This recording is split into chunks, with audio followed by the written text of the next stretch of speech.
by Discount Drug Mart. Nathan Zagura alongside Browns legend Josh Cribbs. And literally, I mean legend. By the way, congratulations on your upcoming induction into the 2020 class of Browns legends alongside Webster Slaughter in Week 3. It's great to be with you, man. Man, it's awesome to be here, my old stomping grounds. That's right. Man, it is glorious to be out here. The day is beautiful. I'm excited. I'm excited as well. And look, let's be honest about it. This is a training camp unlike any other. The fans, right. Normally, they would be right here, right where we are. They're not here, which is why we're doing Browns Live, so that we can bring you guys, the best fans in the NFL, right here to Berea. Practice will be getting underway shortly behind me. But, Josh, let's just start with what does training camp mean for the players? And look, it's different this year. Yes. But what did it mean to you when you knew training camp was finally here? Definitely. Let's talk about the differences in this year, though.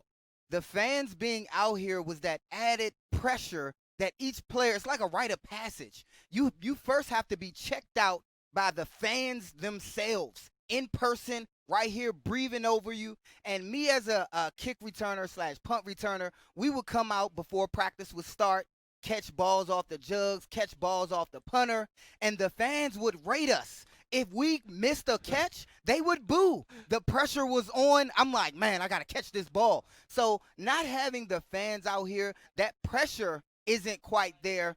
But the pressure to make the team, all the players will feel that pressure today and every day of training camp. You're right, because it's a shorter training camp. Normally you would have had a mini camp. You would have had OTAs the whole offseason before training camp. Now you're getting in here. Kevin Stefanski saying really today, Sunday, those are going to be like OTAs. Monday when the pads come on, yes, that'll feel like training camp. But you've got to try to make an impression quickly out here this year. Yes, and making an impression is, it's subjective to the players. And I wrote something down, and we'll talk about it later.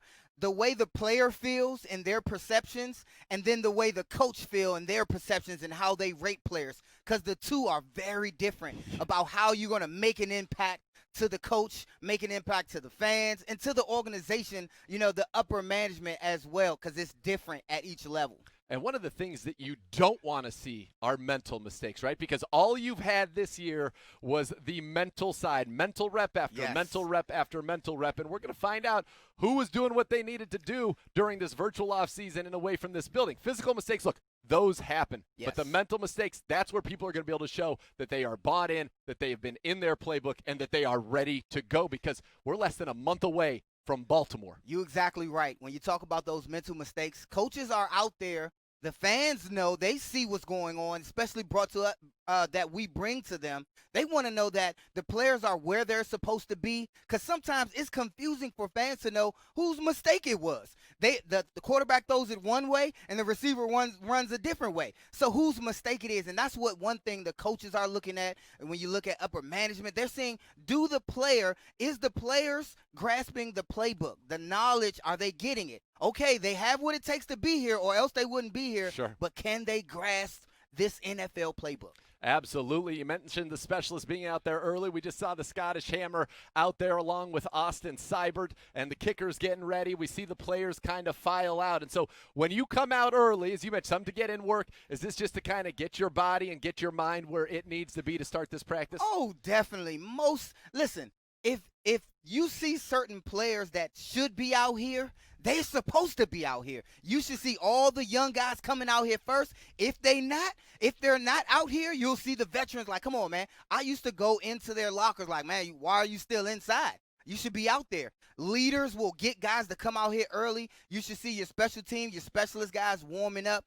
It's a mental factor that plays heavy on these players, not just physical. Because when people look at the NFL and fans look at, some people see the NFL as just a sport. Are you out there? Oh, you went to practice? Like, as if that's all it is. It's such a mental toll that it takes on these guys. They come out here and mentally stretch their minds before they even do any physical work. Yeah, there's a lot to learn, and for a team implementing a new offensive system, a new defensive system under defensive coordinator Joe Woods, there's often new terminology. The same exact call could be like going from English to French, and that's something for players that they've got to master. Oh, man, the terminology is one thing that that changes from coach to coach. So it's not that you're a veteran in this league and that every terminology is the same thing. No, each coach brings different terminology, brings different key points that might have meant something in this regime that means something totally different. And you tell them to do a rip move, a simple rip move, and it means something different to another coach. No, this is what a rip move. So this time in off season and training camp is getting all those nuances down pat, the terminology, grasping the playbook, seeing what they have as a team and who can help them win. Have you ever asked a coach, why do you guys have to call the same thing 12 different things around the NFL? Why can't we just get one language? Definitely. Why isn't it more universal? But when you look at things, when you look at the NFL and the plays they run, it's pretty much nothing new under the sun. It's pretty much the same thing. Each coach, there's a little bit of pride in there. I like to say that, but each coach loves to put their own niche on the way they coach and do things. And that's what separates them from other coaches around the league. There's no doubt about it as we look at some of the players getting out here again. Welcome into Browns Live Training Camp presented by Discount Drug Mart. To be involved with us, we're going to answer your questions. We're going to get to your tweets. Use the hashtag Browns Live all throughout the show. And Josh, this is exciting for a lot of reasons. Just to be here, a sense of normalcy in what has certainly been an abnormal year in all of our lives around the world as a global community. This feels good to turn around and to see these guys. Jordan Elliott back there. You're seeing Sheldrick Redwine. Some of the new players, the younger guys, as you mentioned, out here getting their work in and getting ready for this. It's just nice to have football back. It is. The hairs are standing up on my skin. I know you can't see them. It's Goosebump City. The goosebumps, it's out here. The smell of the grass, the pads, the players are stretching. They're getting ready to go. Now, this is football season. Now, if you're a Browns fan, you're excited every time football season rolls around. And you look at the level of talent that we have on this team. Every year, we beg that question, man, is this the year? Is this the year we're going to turn it around? Is this the year we're going to go all the way? Well, we have the talent to get there, to make it happen. I'm just anxious to see it. I'm anxious to see it, too. This is my 8th training camp with the Cleveland Browns. I'm excited. You have many under your belt as well. And that's so great about this first day. Hope springs eternal. It's always the unknown. Everybody in the NFL at a level playing field. Well, most years they would be. I think this year, and you're not going to hear anything like this from Kevin Stefanski or any of our players, but putting in a new system, Josh, let's be honest about it. It's going to be a little bit different for a team like the Browns than it is for a team like, say, our Week 1 opponent, the Ravens, that have the same systems on offense and defense, the same coaches, the same course. Yes, there's several different challenges. Each coach could have, came in with oh, man, it's not going to be fair. They have so much time. We usually get more time in the offseason. You know what? Kevin Stefanski, he mentioned this early. He went over it early in the year. Hey, we're just trying to play football. We don't want to use no excuses. We don't need them. We're going to get our guys ready. We're going to go out there and put our best foot forward. That's what you want to hear. You don't want to start off hearing excuses like why this team is going to do better. You know what? And I was excited to see them going forward. They just want to play football, the love of the game. To see these guys out there, some guys making returns to the game. Again, I can't wait to get the action started, to see what we have in a team. I'm excited to bring it to the fans firsthand, especially because they're not here. It's fans that spent years at training camps every year, outlasting several players. They've seen several players come and go as fans. They have their favorite spots all around this field. They've seen different things come and go. So this is something that, I'm honored to be able to sit here and bring to them firsthand something that they saw for themselves for years. Absolutely, and we're excited to bring it to you here on Browns Live Training Camp. And let's get right into the training camp news update brought to you by Carrier. And you saw earlier Myles Garrett on your screen, and I'd say that's probably one of the biggest things when Kevin Stefanski talked with the media earlier, said Myles Garrett has a minor hamstring injury, not concerned about it long term, but we won't see Myles participating today. Also an injury update with J.C. Tretter, the Browns center, having a procedure on his knee. No timetable for his return, although the expectation is he'll be ready for Week 1. Let's start with Myles Garrett here, Josh. And you look at this defensive end room. It's a room that you've got Olivier Vernon. You had Myles Garrett. Those were your starters. You made a nice investment in the offseason to bring in Adrian Claiborne, a 10-year veteran, former first-round pick in his own right. And you also have Chad Thomas, a third-round pick in our organization 3 years ago. So you have some depth there. But obviously, The guy just signed, at the time, what was the richest defensive contract in history. It's day one. We just want to see Miles out there. Right, and everybody's anxious to see him back. And despite anything that's maybe going on with, the current state of our society and COVID and everything that's going on and everything that Miles has went through to get back on the field to play, it's going to be such a great thing to see him progress as a player, as a person, and to succeed. I was looking for him to be one of Defense Player of the Year last season. And I don't know about you, but I think he's still on track to do that without even any games played. Just hype alone, athletic ability, and knowing what he can do. So I'm not really worried about, minor aches and pains as far as like the hamstring issues and everything this early. I had a few myself in training camp that only lasted a week or so, and they have top-notch trainers here that will alleviate those issues. So the training camp fatigue or injuries, that happens. And, that's a part of playing this game. Injuries happen, but we love to see them when they get out there in full gear. When the lights cut on and it's time to go. I can't wait. Absolutely. Listen, you could rather have him missing this time. But let's be honest. It's the first day of Browns training camp, and there are so many firsts. Normally it wouldn't be the case, but this is going to be the first time we've ever seen Kevin Stefanski run a practice. This is going to be the first time we've seen Jack Conklin in a Browns uniform. The first time we've seen Austin Hooper in a Browns uniform. All the free agents on defense like Carl Joseph, who I mentioned up front, Adrian Claiborne joining the team, Kevin Johnson, a former first-round pick, Andrew Sindeo, B.J. Goodson, Case Keenum. It's the first time to see all these new pieces out there on the field together, and the first time to see our rookies, Jedrick Wills and Grant Delpit and Nick Harris, who's going to be playing a bigger role, the center, which we'll get to in a second. But this is the first time to see all of these guys, and normally that doesn't happen in August. We're supposed to be playing a preseason game tomorrow. Right, and do you think, after saying all that, do you think the pressure's on? Do you think, and come on now, our coach, he's human. Stefanski's human. Of course. He's groomed. He's well groomed and saying the right things, as coaches do, and I commend him for it. But the pressure's on. The pressure's on for him to succeed. The pressure's on for him to do a good job, and I know he's up for the task. What do you say to that? A guy, having to inherit our team, but having all these athletes. It has to be fun, but breathtaking to take on such a responsibility here in Cleveland. There's no doubt about it. Opportunity for a lot new faces in a new place, but they're all wearing the Browns colors, brown and orange. By the way, too bad we don't get to see those new uniforms because it's back to the original, back to the glory, Josh. They look good. Oh, yeah. I wore them jerseys. I was excited to receive one at my house as well. They put my number on it. I was excited. I'm like, man, send me my cleats. Send me my uniform. I can get it done. Get him back out there. And one thing I want to let people know that I think is going to be the hallmark. You talked about Kevin Stefanski. He's been unflappable. I've said all offseason, the 3 Ps, right? He is prepared. He has a plan, and he has a process to implement that plan. And you've seen that with he and Andrew Berry. And his message has been simple. It's about work for these guys, and it's about team. And one of the new things I noticed when walking out here today is right over my shoulder here on the big indoor practice facility, it just says team. In the Browns colors, kind of looks like the jersey. You got the stripes on the side. Right. Team. Cleveland Browns established 1946. I like that. So simple, but I love it. I was excited to see that. Even when we came through yesterday and I just looked up at it, I'm like, oh, okay, team. Like, that's what this city, this team embodies. The fans embodies that blue-collar, hard work. Nobody's bigger than the team. Everyone matters. Play to the last snap. Don't care what the score. Of course we want to win. But for these fans, it's all about the team. That aspect is amazing.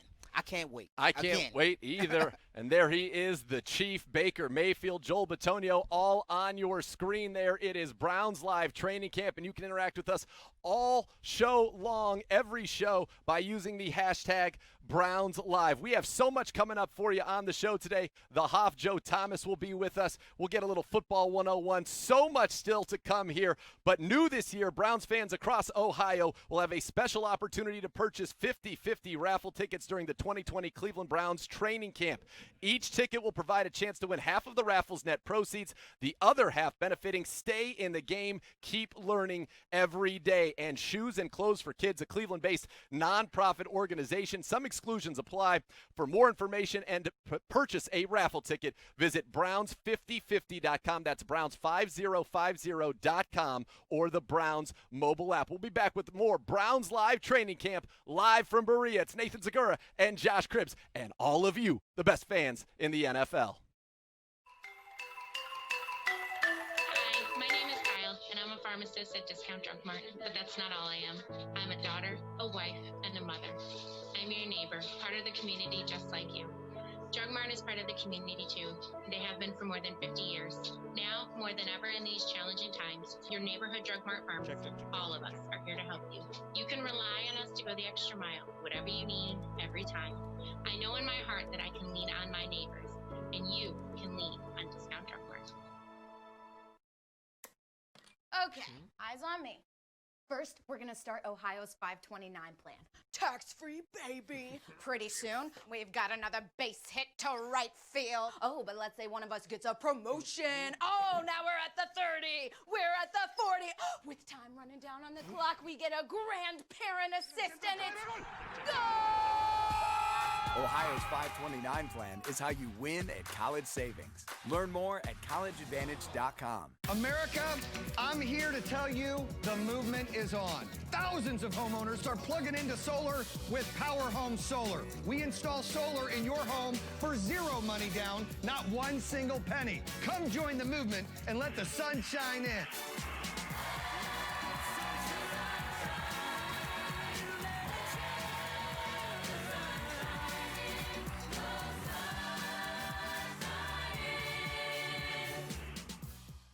New this year, Browns fans all across Ohio will have a special opportunity to purchase 50-50 raffle tickets during the 2020 Cleveland Browns training camp. Each ticket will provide a chance to win half of the raffle's net proceeds, the other half benefiting the Stay in the Game Network and Shoes and Clothes for Kids, a Cleveland-based nonprofit organization. Some exclusions apply. For more information and to purchase a raffle ticket, visit Browns5050.com. That's Browns5050.com or the Browns mobile app.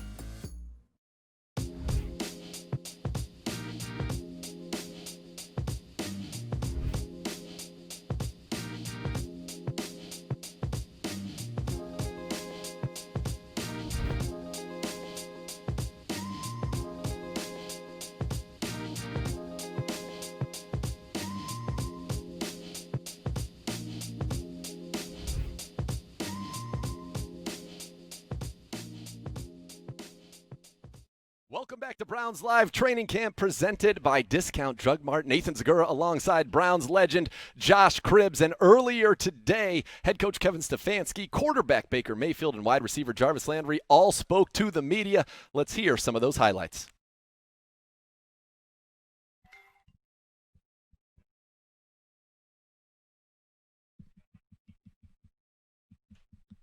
Today we get to get on the grass and compete against each other. So I feel good.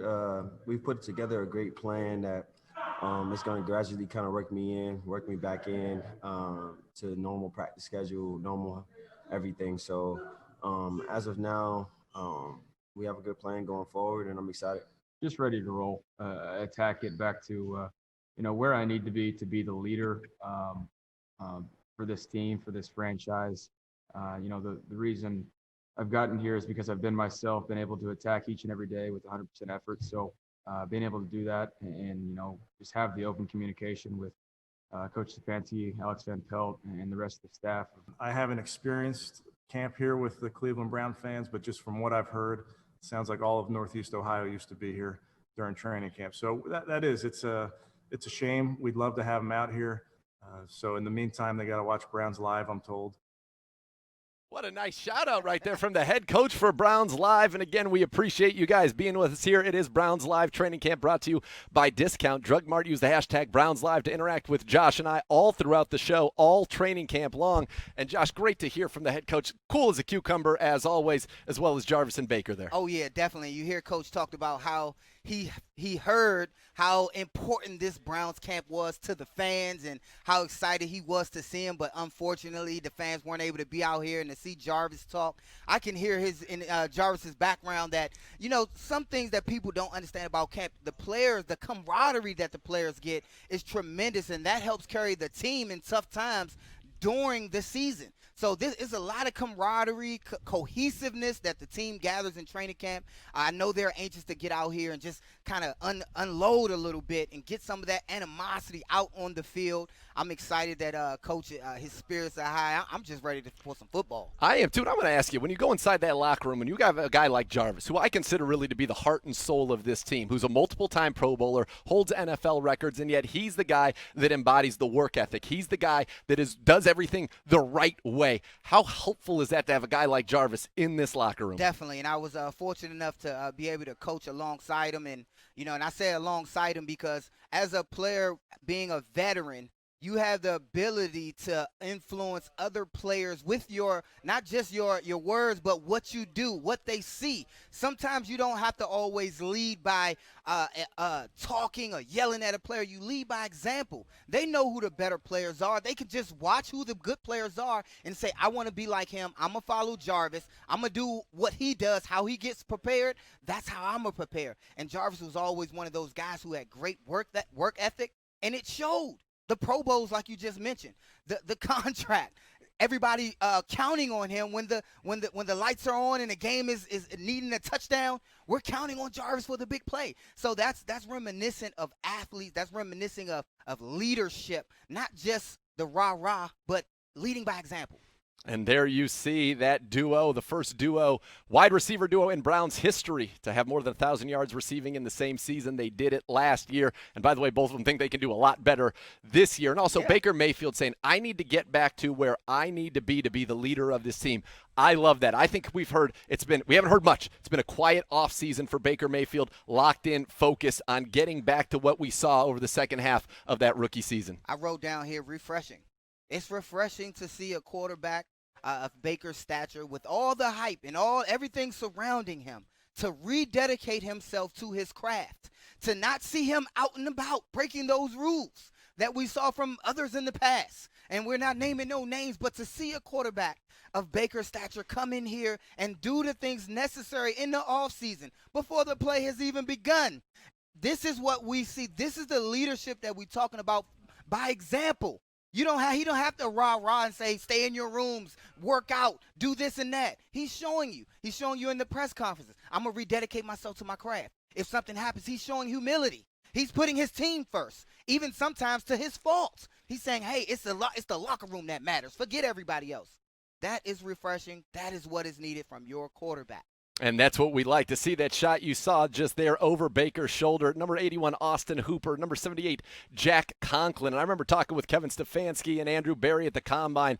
And goal number one was to improve this offensive line. And boy, did they. You go out there and get a first-team former All-Pro in Jack Conklin at right tackle. You use the 10th pick in the draft on left tackle Jedrick Wills. Let's take a look at this new Browns offensive line.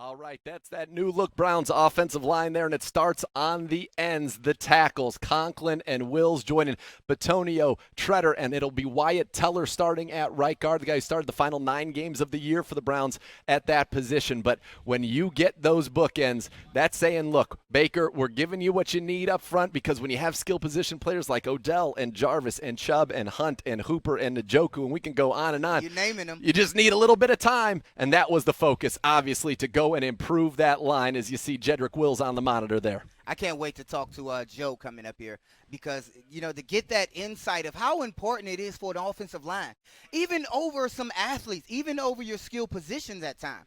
At times, people, the fancy position, you want to get the quarterback, the wide receivers, the running back. But if you don't have somebody who can protect the running back, the quarterback, the wide receiver, you need an offensive line. So first, I'm glad, I'm excited that we're focusing on one of the most important parts on improving an offense. That's your offensive line. That's the big fellas up front. You want to see those guys in action to see, will they stand up in the AFC North? My take is that they will. Absolutely, and your position group spotlight of the day is on the offensive line. It's brought to you by Pilot Flying J, and you mentioned the guys on the outside, the tackles. Conklin, former first-round pick, 8th overall. Wills, first-round pick, 10th overall. The pedigree is there, and you like what they bring. Conklin, considered one of the best wide-zone run blockers in the NFL at that tackle position. Last year was playing tackle for the Titans. Derrick Henry, unfortunately, usurped our guy, Nick Chubb, in the final week of the season, but he was a part of a line that paved the way for the league's leading rusher. Now he joins our line. Yeah, and you know what? When you talk about the offensive line, and you mentioned, the drafts and how high they were taken, I don't care about none of that. I don't care about the draft. I only care about what they do once they get here, how they perform, the knowledge of getting the skill sets that they need to acquire to have a good offense. Can they read the playbook? Can they be where they're supposed to be? Okay. The prerequisite is college football, doing great against the level of difficulty against all these big conferences. But what do you do when the pressure's on, when you're put against another best of the best defensive end? What do you do when the lights are on, your quarterback needs you, 4th and 1? What do you do? That's when it matters. I understand all the things that come up to this, but what do you do in the moment? And that's what matters out here. I'm anxious to see it. I keep wanting to turn my head around. Man, you might see me running around out there. The security might have to tackle me. He might have to tackle me next because, just we'll keep you locked in here, right, Josh. We'll keep you locked in. But just the excitement that's built around this offensive line, I just want to, to stay in that realm of it matters what they do between the whistles, how consistent they are, how the coach can depend on that guy, and then you'll see firsthand what they're capable of and what to expect game one. Hey, listen, and when you run that wide zone scheme, the Shanahan, Kubiak, Stefanski scheme, you need to go outside. The guys that are setting that tone are your tackles that allow you to get outside, because once you can establish that, and Joe Thomas will tell you, that sets up the keepers, it sets up the cutbacks, it sets it all up. As we stay in that tackle room, the stars, as I mentioned, Conklin and Wills. And Wills played right tackle to Alabama because they had a left-handed quarterback. They wanted him protecting Tua's blindside. Guy gave up 1 sack in his entire career in the SEC. That's called playing against the very best that college football has to offer, outside of course, the Buckeyes, Ohio fans. Let's relax here, but there's a lot of NFL talent that comes out of the SEC. I don't want the heat. That's right. Yeah, that's right. I'm going to prevent that heat from coming.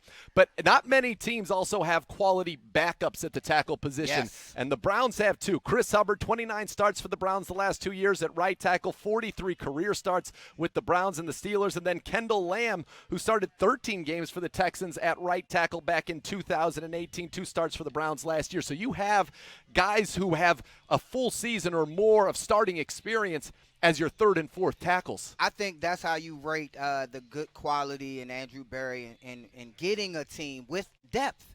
That's important. Even with your backup quarterback, everything can't ride on one player at each position. No, but when you have a team with such depth, that defines how good you are as a team at any level. When you talk about college football, the great teams have great players at each depth.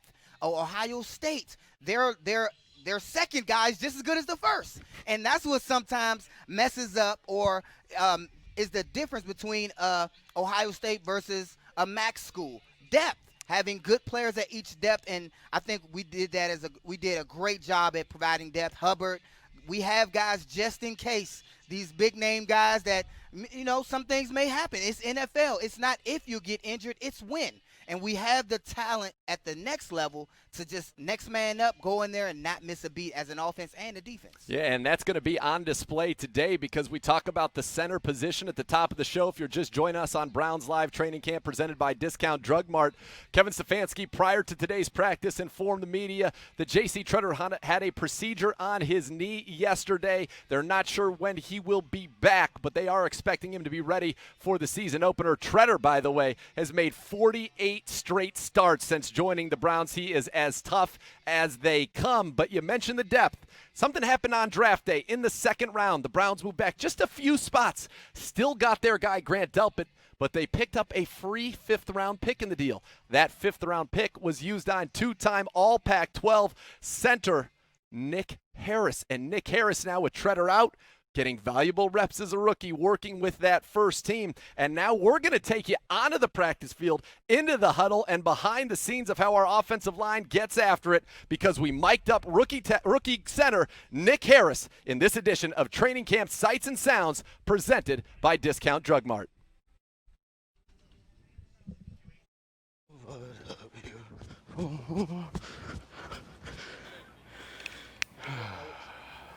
Jed, okay, you're bringing them back.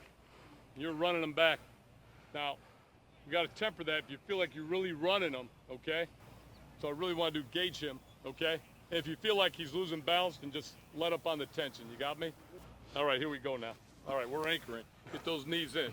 Ready? Right here? Yeah. Go! Move here. Good, good. Come on, bring him back. Bring him back. Bring him back. Keep going. Keep coming. Squeeze your knees in. Squeeze them in. Squeeze them in. Break! Good. Nice job, Nick. Good. Here we go. Go!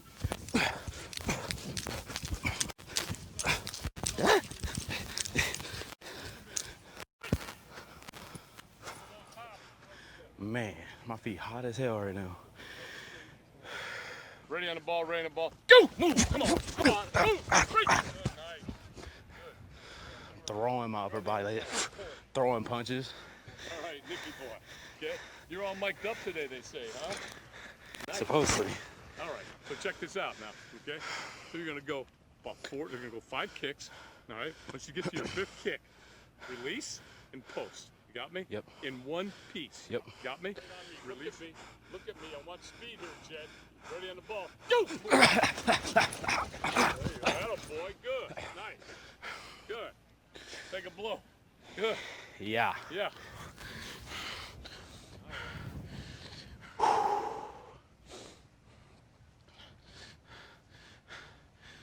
All right, that's a look at 5th-round pick Nick Harris putting in the work there. And I'll tell you, I think the best compliment a rookie offensive lineman can get, and Nick Harris has had to fill in for J.C. Tretter here in the early portions of this camp, is that nobody's noticed that a rookie was playing center. Right. And when you can do that, that means you are ahead of the game. A lot of times you don't hear from linemen. You don't want to hear about him. You don't want to know anything about him because they're doing their job. And that's a good job that he can just go right in there and offense not miss a beat. I tell you what, you heard his breathing.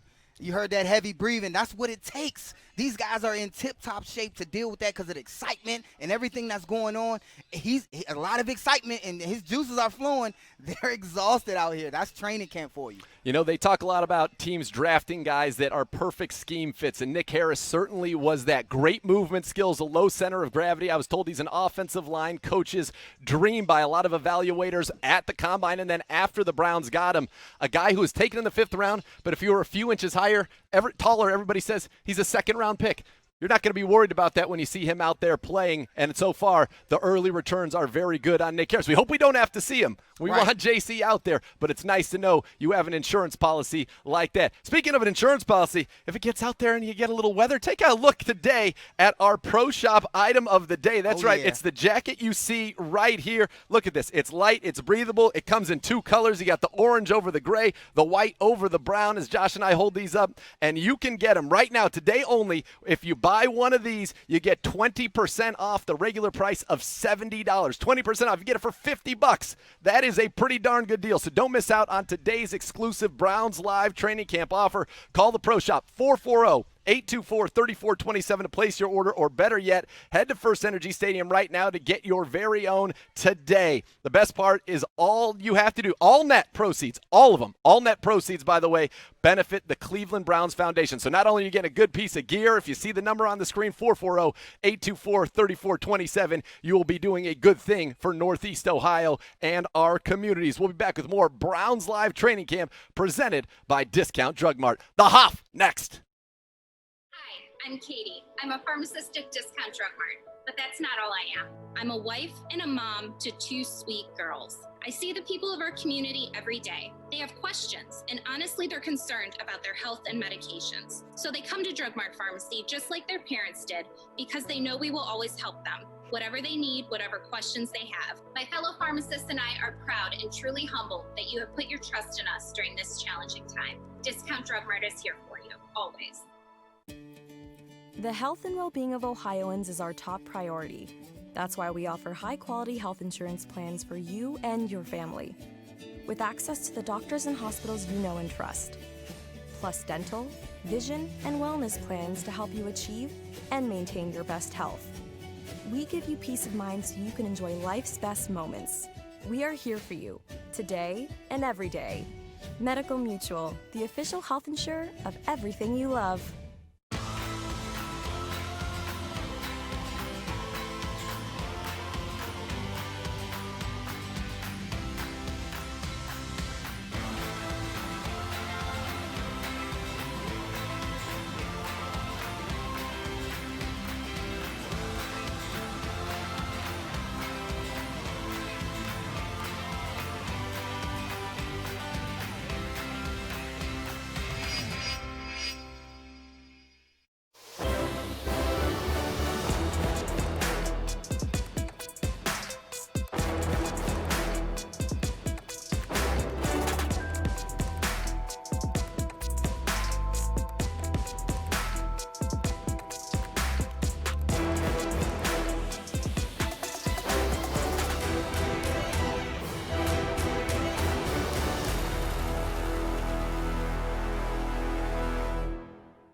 In the midst of chaos, there is also opportunity. COVID-19, what we got going on here, this is a shared responsibility. Our mindset is about how we can do this.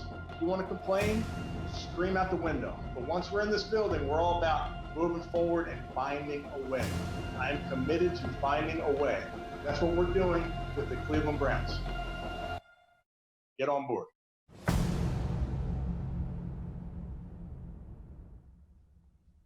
Welcome back into Browns Live Training Camp presented by Discount Drug Mart. Nathan Segura alongside Browns legend Josh Cribbs, and alongside you. Use that hashtag Browns Live to interact with us all show long. But boy, we've got a special treat. Another Browns legend, a future Hall of Famer, no doubt, the man, the legend, the Hoff. It is Joe Thomas, and we bring him in here today for the National Perspective presented by Global Transport. And there he is. Look at him in his home studio, the one and only Joe Thomas. What's up, Joe? Welcome to Browns Live. All right, we're having a little technical difficulties getting to the Hoff there, but that's okay as you go back to the offensive line here.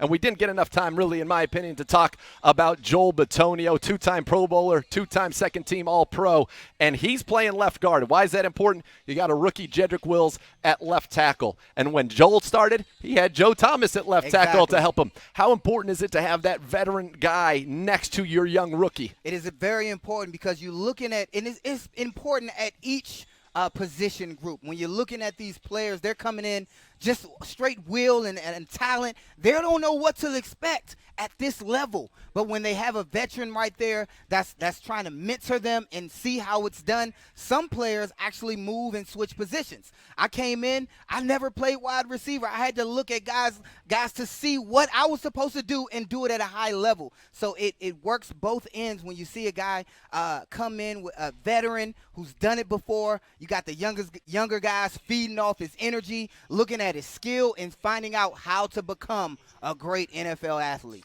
Absolutely. And by the way, Joel Bitonio's beard, I don't know if you guys have seen those pictures we put out there. It's spectacular. It looks like he's auditioning for Game of Thrones. If there's going to be a reboot of that, he could be north of the wall. No doubt. You got Bitonio's your left guard, your center, J.C. Treader, as I mentioned, 48 straight starts since joining the Browns. Had that procedure on his knee, so you'll see Nick Harris out there with the first team today. We talked about the 5th-round pick. And then right guard. That was the big question coming into the season. Who would be the right guard? And the Browns have had some opt-outs at that position.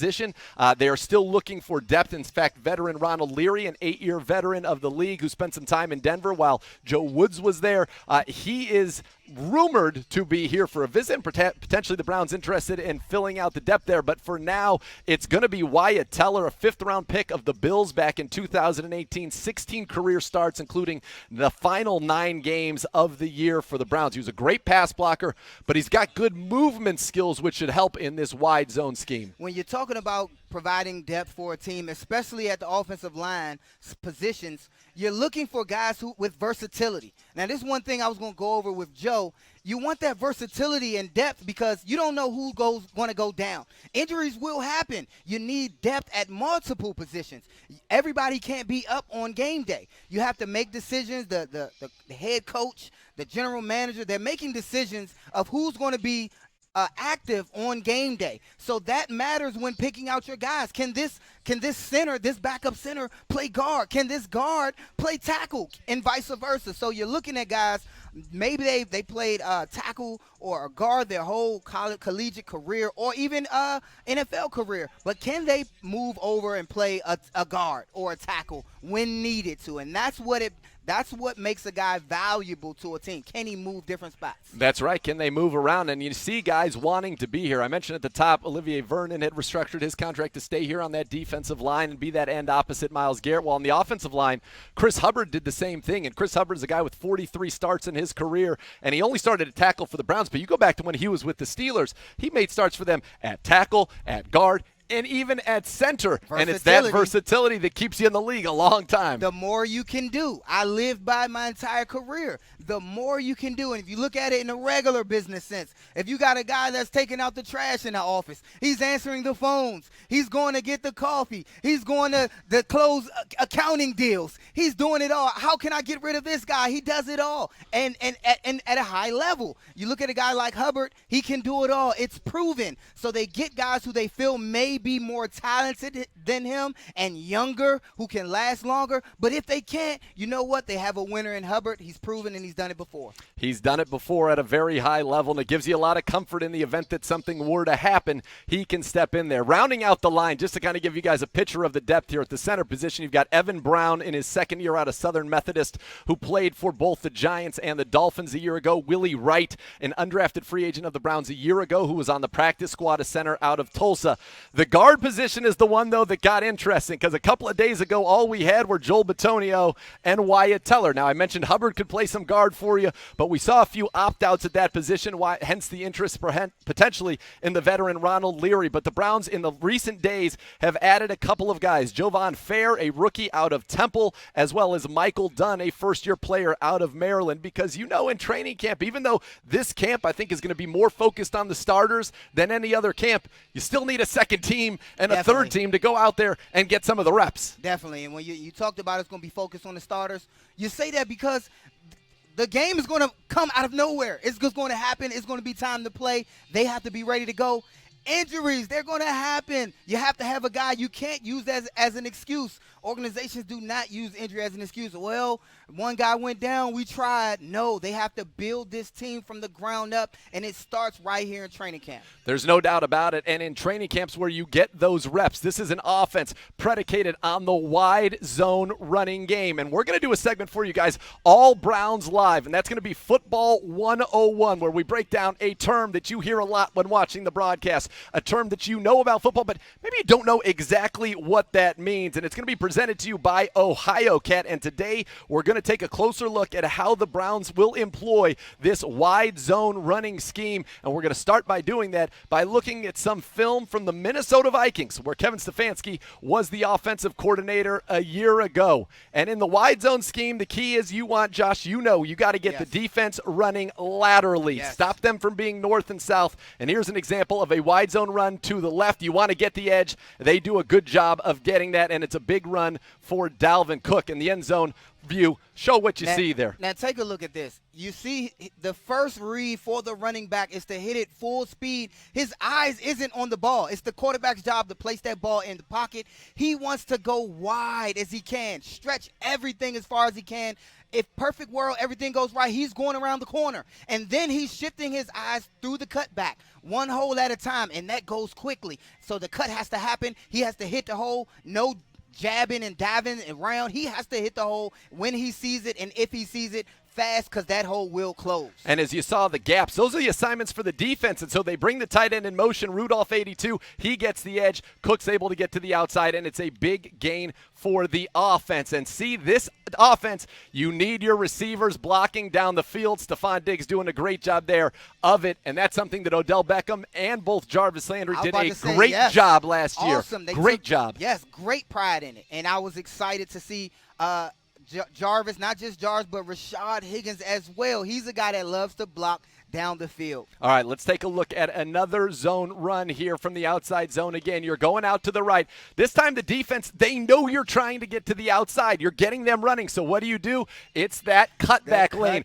Once you establish the edge, watch these linebackers as they try to get out there. They've got the edge defender wide. You've got two tight ends on side. They are all going to flow to the outside, and it's up on the running back. You put that foot in the ground, and you see the cutback. You're trying to create over pursuit. Yes. And then you get the cutback, and we'll see this be another very successful run. Everybody flowing. Boom, there's the hole. Dalvin Cook's through it, and it's another 10-yard game on the ground. This play you can run over and over and over again, right and left, because they have to defend it.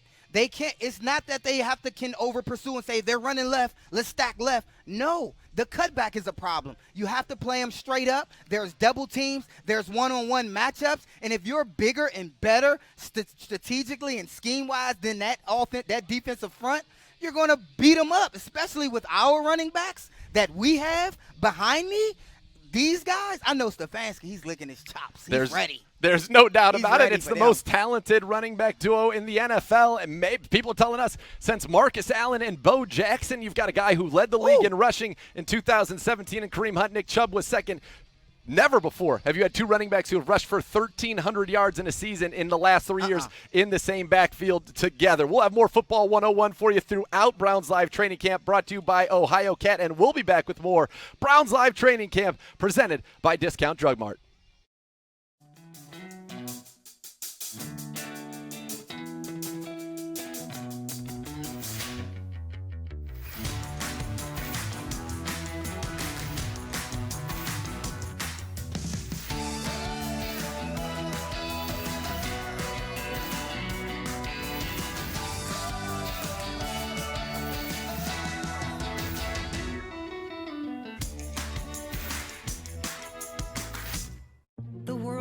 Changed, but some facts remain. Every 40 seconds, someone has a heart attack, and every hour, over 700 people suffer a broken bone.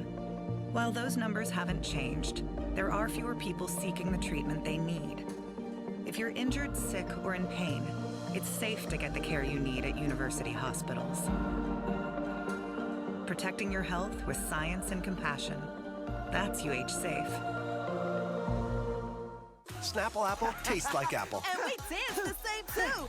And one, and two, shake, now stomp.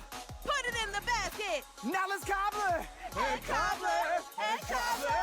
Tastes just like fruit, but Snapple. Tastes like a perfect peach. It keeps on peaching.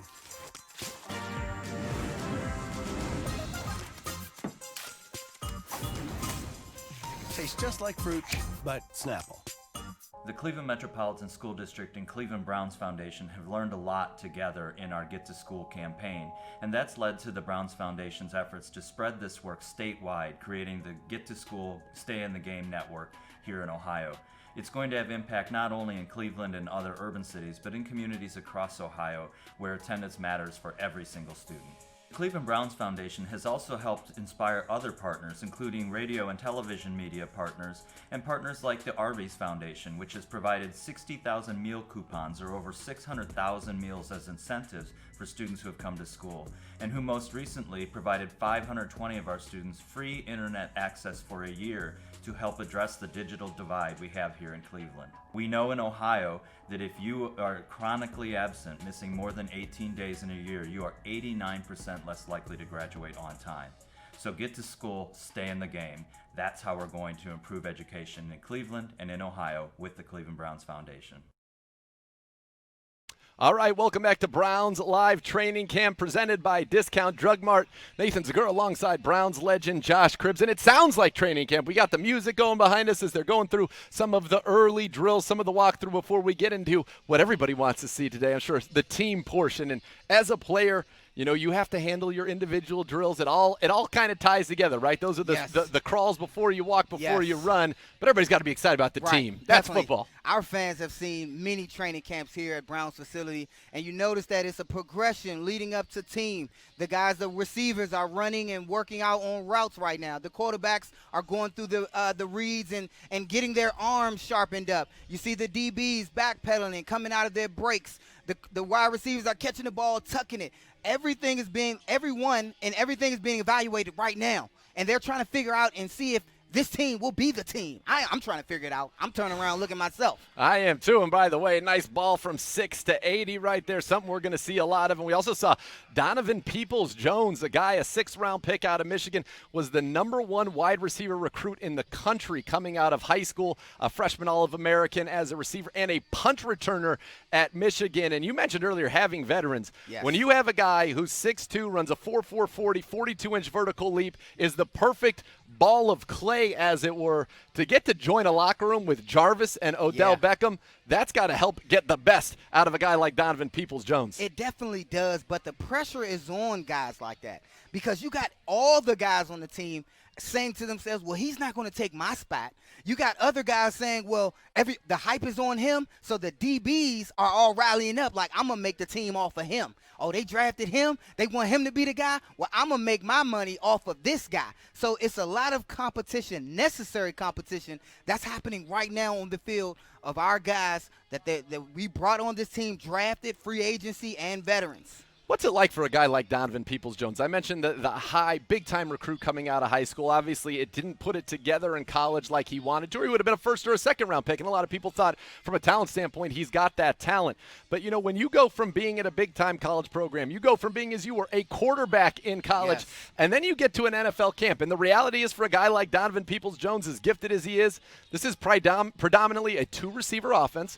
Those 2 receivers are predominantly going to be Odell and Jarvis. And for him to stand out and make a real impact as a rookie, he's got to do it on special teams. Yes, and for him, it's all mental. He has, you just talked about it. He has all the physical capabilities. He has the stats coming in, the prerequisite to be an awesome talent in this league. It's mental now. It's him competing against himself, not against everybody else. He's physically capable. So he can't be watching the depth charts, seeing where he aligns, where he lines with everybody else, what the coach is thinking about him. True superiority is being better than your former self, not everybody else. So that's the fallacy that some rookies come out here and deal with. They're looking at everybody else and saying, oh, man, where do I line up at? What is my position? What is on the depth chart? Instead of getting better every single day. That's what the coaches are looking for. Is this guy consistent?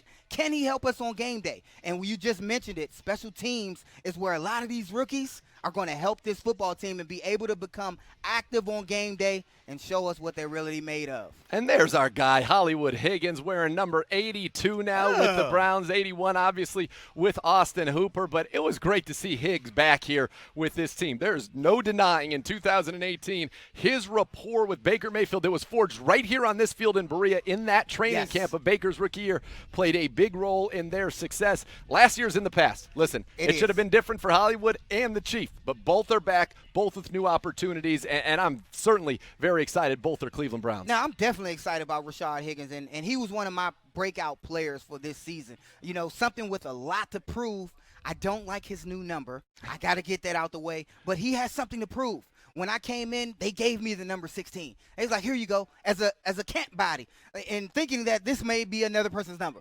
But he has an opportunity. He's getting shifted around. He's getting overlooked at sometimes. He's making his story right now. So I'm anxious to see how he plays this year and how he battles back to be that contender so we can see that Hollywood shuffle, how he gets up with the briefcase, straighten his tie, and do that walk down the red carpet that he loves. You got to love seeing Hollywood walk down the red carpet. Just so you know, for me personally, there are only two number 16s of consequence ever.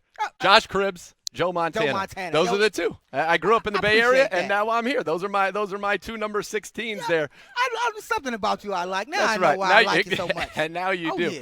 And there you see Baker talking with Odell and Jarvis, and that's the stuff you want to see, this camaraderie. And one of the things last year we can't overlook, they didn't have this. Odell was hurt very early into camp. I remember we went to Indy for those joint practices with the Colts. He stopped practicing really at that point. It's so Odell and Jarvis, you see them talking about how they see things from the defense when they're getting ready for those team periods later on, the 7-on-7s. That's very important. That's how you have that rhythm. Definitely. You can see, I almost being out there with them as a coach, I almost can know exactly what they're talking about. Jarvis is telling them right now, he's saying when I do this route, when I break out on a skinny post or a corner route, I'm going to hit him with this. The DB is going to shake. He's going to fall a little bit. I need you to throw the ball on time for me, please, every time I'm out there. And Jarvis likes to play with Baker like that. Like when I'm out there and you see me gearing up, throw me the ball. Throw me the rock. I love it. I love it too. And by the way, wide receivers, you know this, always open, right? Yes. In their mind, they're always open. Throw me the ball.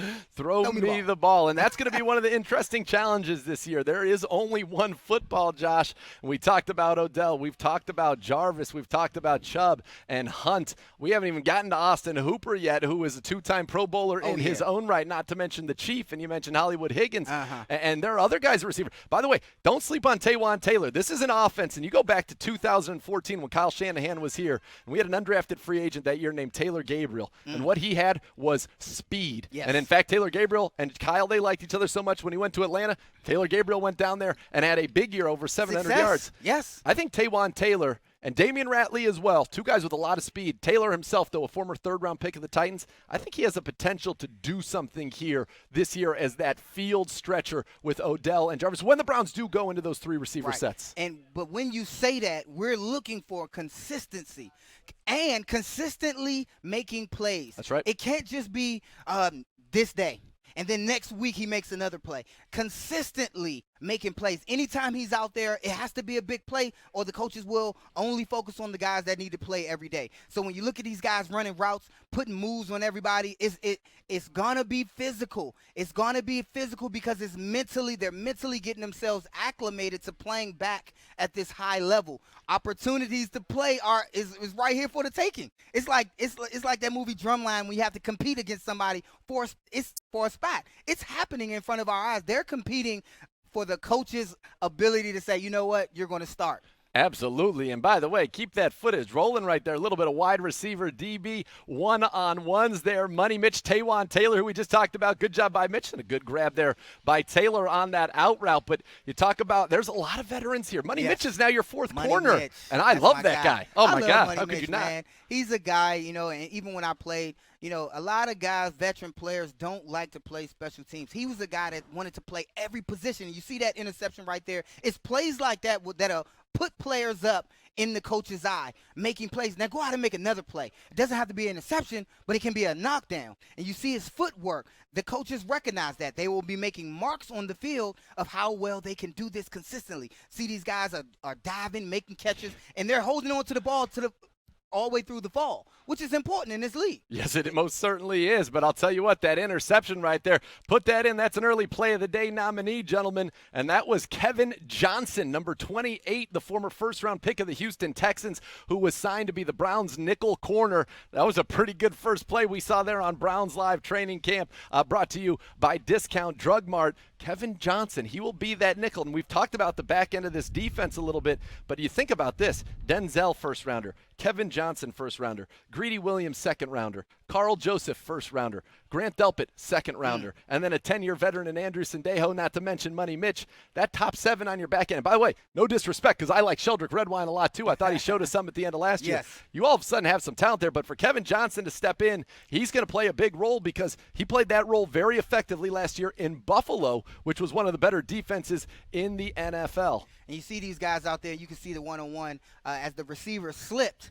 We don't like to see that as coaches, as players, quarterbacks. That's not a good excuse, a good enough excuse for not catching the ball, not making a play, slipping, or not coming down with the play. Anytime a quarterback throws the football out there and it's anywhere close, they expect the ball to be close because they expect that consistency with players. That's how you get the ball continuously. They want to have receptions. They're trying to look good too. And if you keep catching the ball for that quarterback, he'll keep throwing it. And by the way, there was Taywan Taylor there. That's what we call separation in the business, which is what, as a receiver, you want to get, what you don't want to get as a defensive back. All right, we're taking a look now at the defensive linemen. There's Sheldon Richardson, and this is a defensive line group, again, a lot of talent as well. Chad Thomas, a third-rounder, going through the paces. I'm excited to see Jordan Elliott. You know, he's a guy that the Browns got in the third round out of Missouri, wore number 1 at Missouri, and it had one of the best pass rush grades of all by Pro Football Focus, best of all interior defensive linemen the last 2 years in college football, number 90 coming up. And he's a guy that reminds me, and it's obviously very lofty, but I'm not the only one who said it. Dane Brugler said this to us when we were talking to, of course, the great draft guru for The Athletic. There's a little Aaron Donald in his build and his explosiveness. Not to say that he is going to go out there and be the best player in the NFL, like many would say Aaron Donald is, but in terms of his pass rushing skills, he has some of those traits, the quick twitch, the strong hands, the ability to be a 300-pound man lined up 6 inches from another 300-pound man and have him not be able to touch you. Right. Now, when we talk about these athletes out here, guys, and fans out there watching, you're usually here. Go ahead and get a pencil and a piece of paper. You see us talking about these athletes. You see them out there. Write down their number, what you like about them, and then follow them along through training camp. We'll be talking about these guys, and you'll know right away if this guy has a chance to make the team or make an impact if he's out there on the field based off of what you see out here in practice. And that's why these reps, especially in this truncated training camp situation, no preseason games to go out there and do it with the lights on, no joint practices. It's all got to be done here on Berea or in the scrimmage situations, again, just against Browns, because the first time you play somebody else, it will be against the Baltimore Ravens on September the 13th. Before we send it to commercial break, here is today's trivia question of the day presented by Howard Hanna. And the question is this: where did the Browns hold their first official training camp? We will have the answer after the break.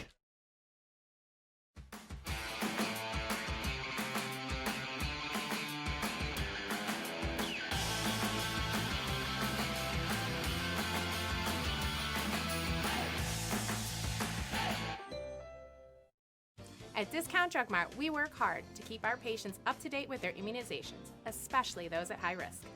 We take into account our patients' age, medical conditions, and past immunization history. Immunizations are just as important to your health as diet and exercise, but can be taken care of with just one visit, effectively protecting yourself and your loved ones. Stop at your local Discount Drug Mart and see us for an immunization review today. Discount Drug Mart, your immunization destination.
That's the elegance of having a mustache.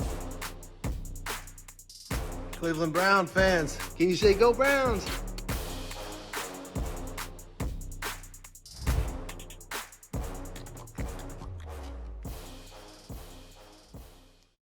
Welcome back to Browns Live Training Camp, presented by Discount Drug Mart. As we went to break, we asked you the trivia question presented by Howard Hanna. Where did the Cleveland Browns hold their first official training camp? Josh, do you think you know? I know this. Kent State University, the Golden Flashes.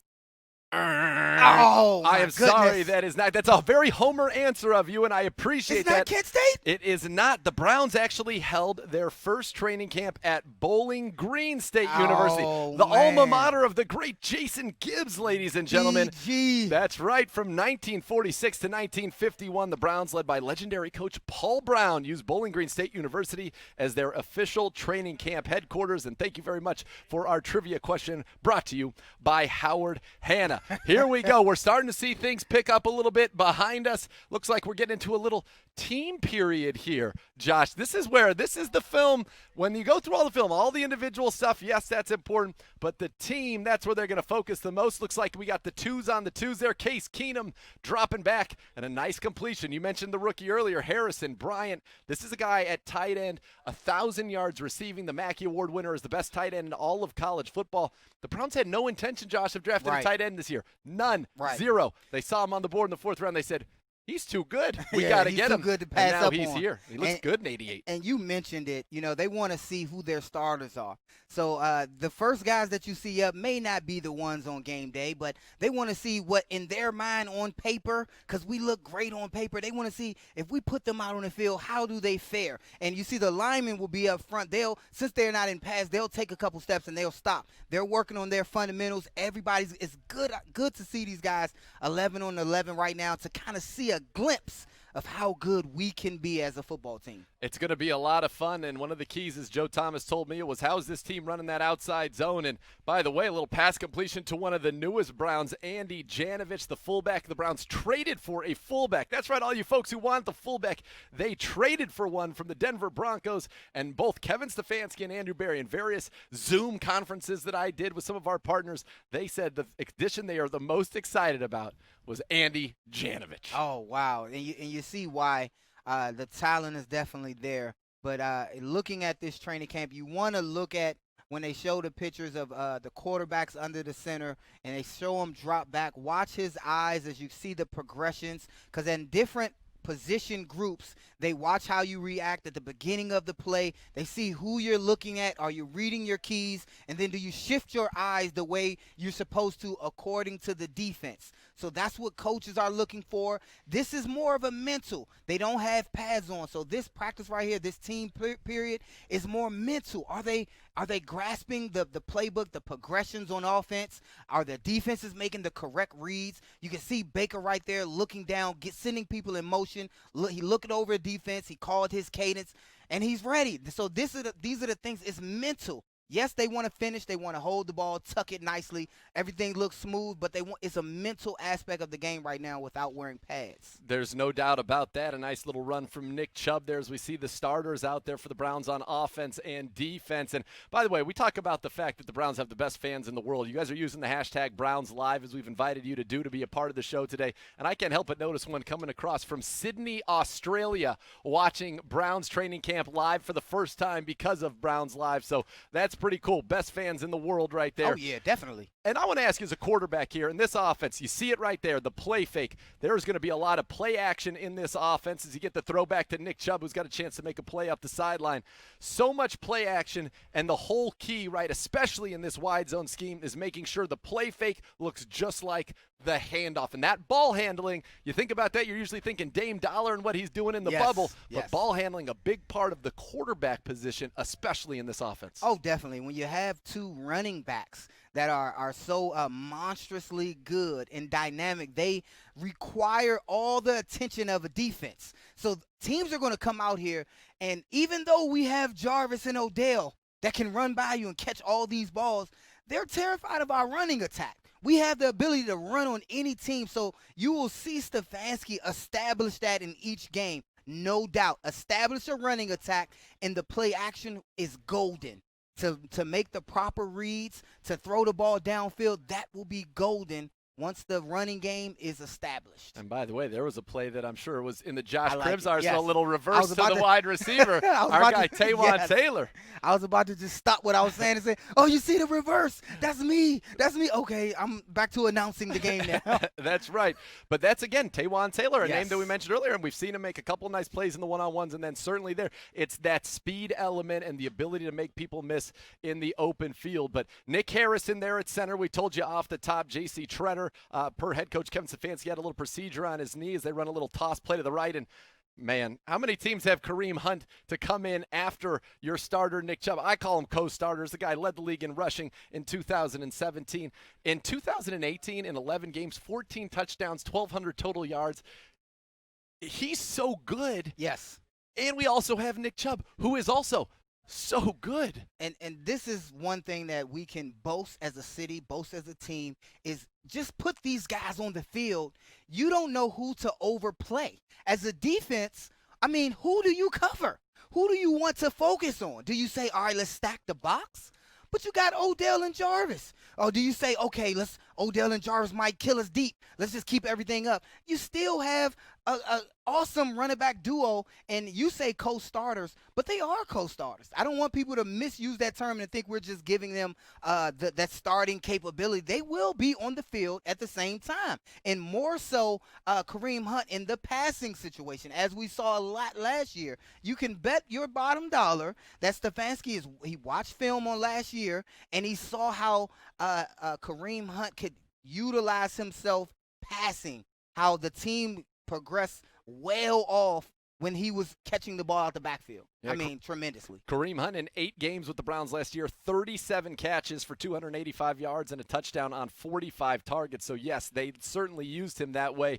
And, look, this is an offense you're not going to see 3 receivers a ton. You're going to see 2 tight ends and a running back. You're going to see 2 running backs, and sometimes it will be Chubb and Hunt together. Sometimes it will be Chubb and Andy Janovich, Hunt and Andy Janovich, because let's not forget, in Minnesota, the fullback C.J. Ham last year, all he did was go to the Pro Bowl in this offense, and now the Browns have Janovich as we see the 2s out there with Case Keenum. And what an addition Case Keenum is for this team, because not only is he a veteran quarterback who's had success as a starter, taking the Vikings to the NFC Championship game in 2017, but he knows Kevin Stefanski, knows the way he teaches. Stefanski was his quarterback coach in that 2017 season. So that's a relationship that not only gives you insurance should something happen to Baker Mayfield, because make no mistake about it, folks, this is Baker Mayfield's team, but I think he's going to be a real asset to Baker Mayfield in that quarterback room. No question. We talked about the veteran leadership. We talked about as iron sharpens iron, so does man sharpens man, and you will see it definitely in Case Keenum and the Baker Mayfield partnership duo. He'll have the headsets on, no doubt, on the sideline, making sure that Baker has all the information that he has necessary. They will be coming off the field, running things by each other.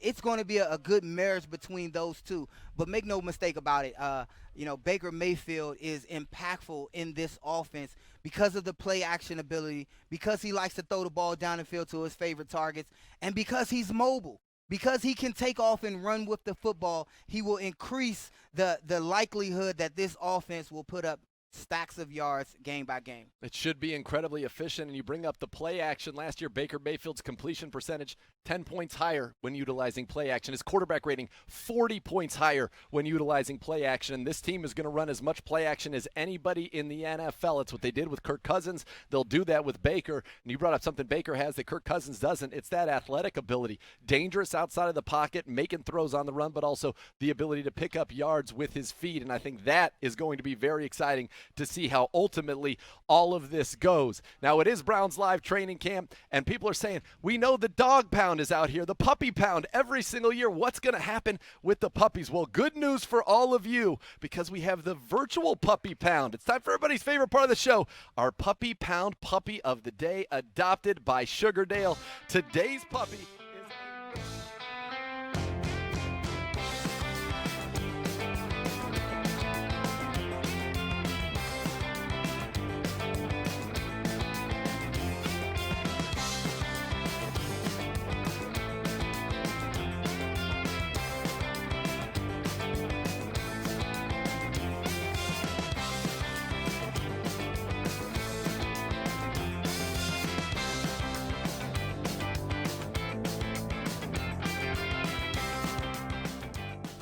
You gotta love to see that. And listen, today's puppy, you saw him there, is Barker Mayfield the third. Stop it.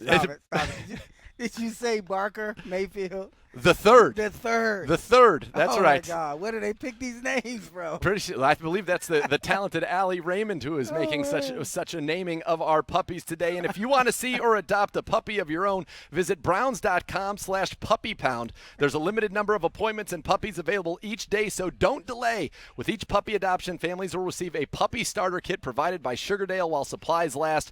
Our goal is 500 adoptions this year. That's a big one. So visit browns.com/puppypound to sign up today. You gotta love that. Josh, I feel like we'll probably get a Josh Cribbs themed puppy before this is all said and done. That was hilarious when you said it. I was trying to hold back the laughter. So the puppy pound means something different to me.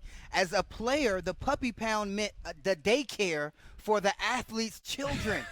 When my daughter was a baby, she used to have to go to the puppy pound so my wife could watch the game during games. So they had the puppy pound and one bite rule for the puppy pound, meaning the kids get one bite before they can't be in the puppy pound no more. Before they are out. Well, that is good to know. And I'd imagine, and if you want to be adopted, Barker Mayfield III, no bites. Let's have a zero bite rule. By the way, today's dog of the day, which is an initiative that we have here, and it's something great to honor our season ticket members. Just want to give a shout out to Jenny McCaster from Bexley, Ohio.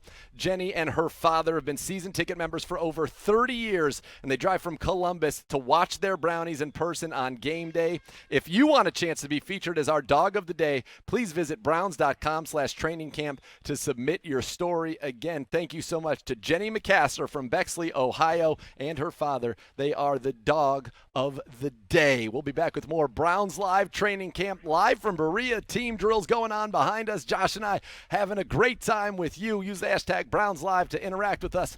We got much more coming up next.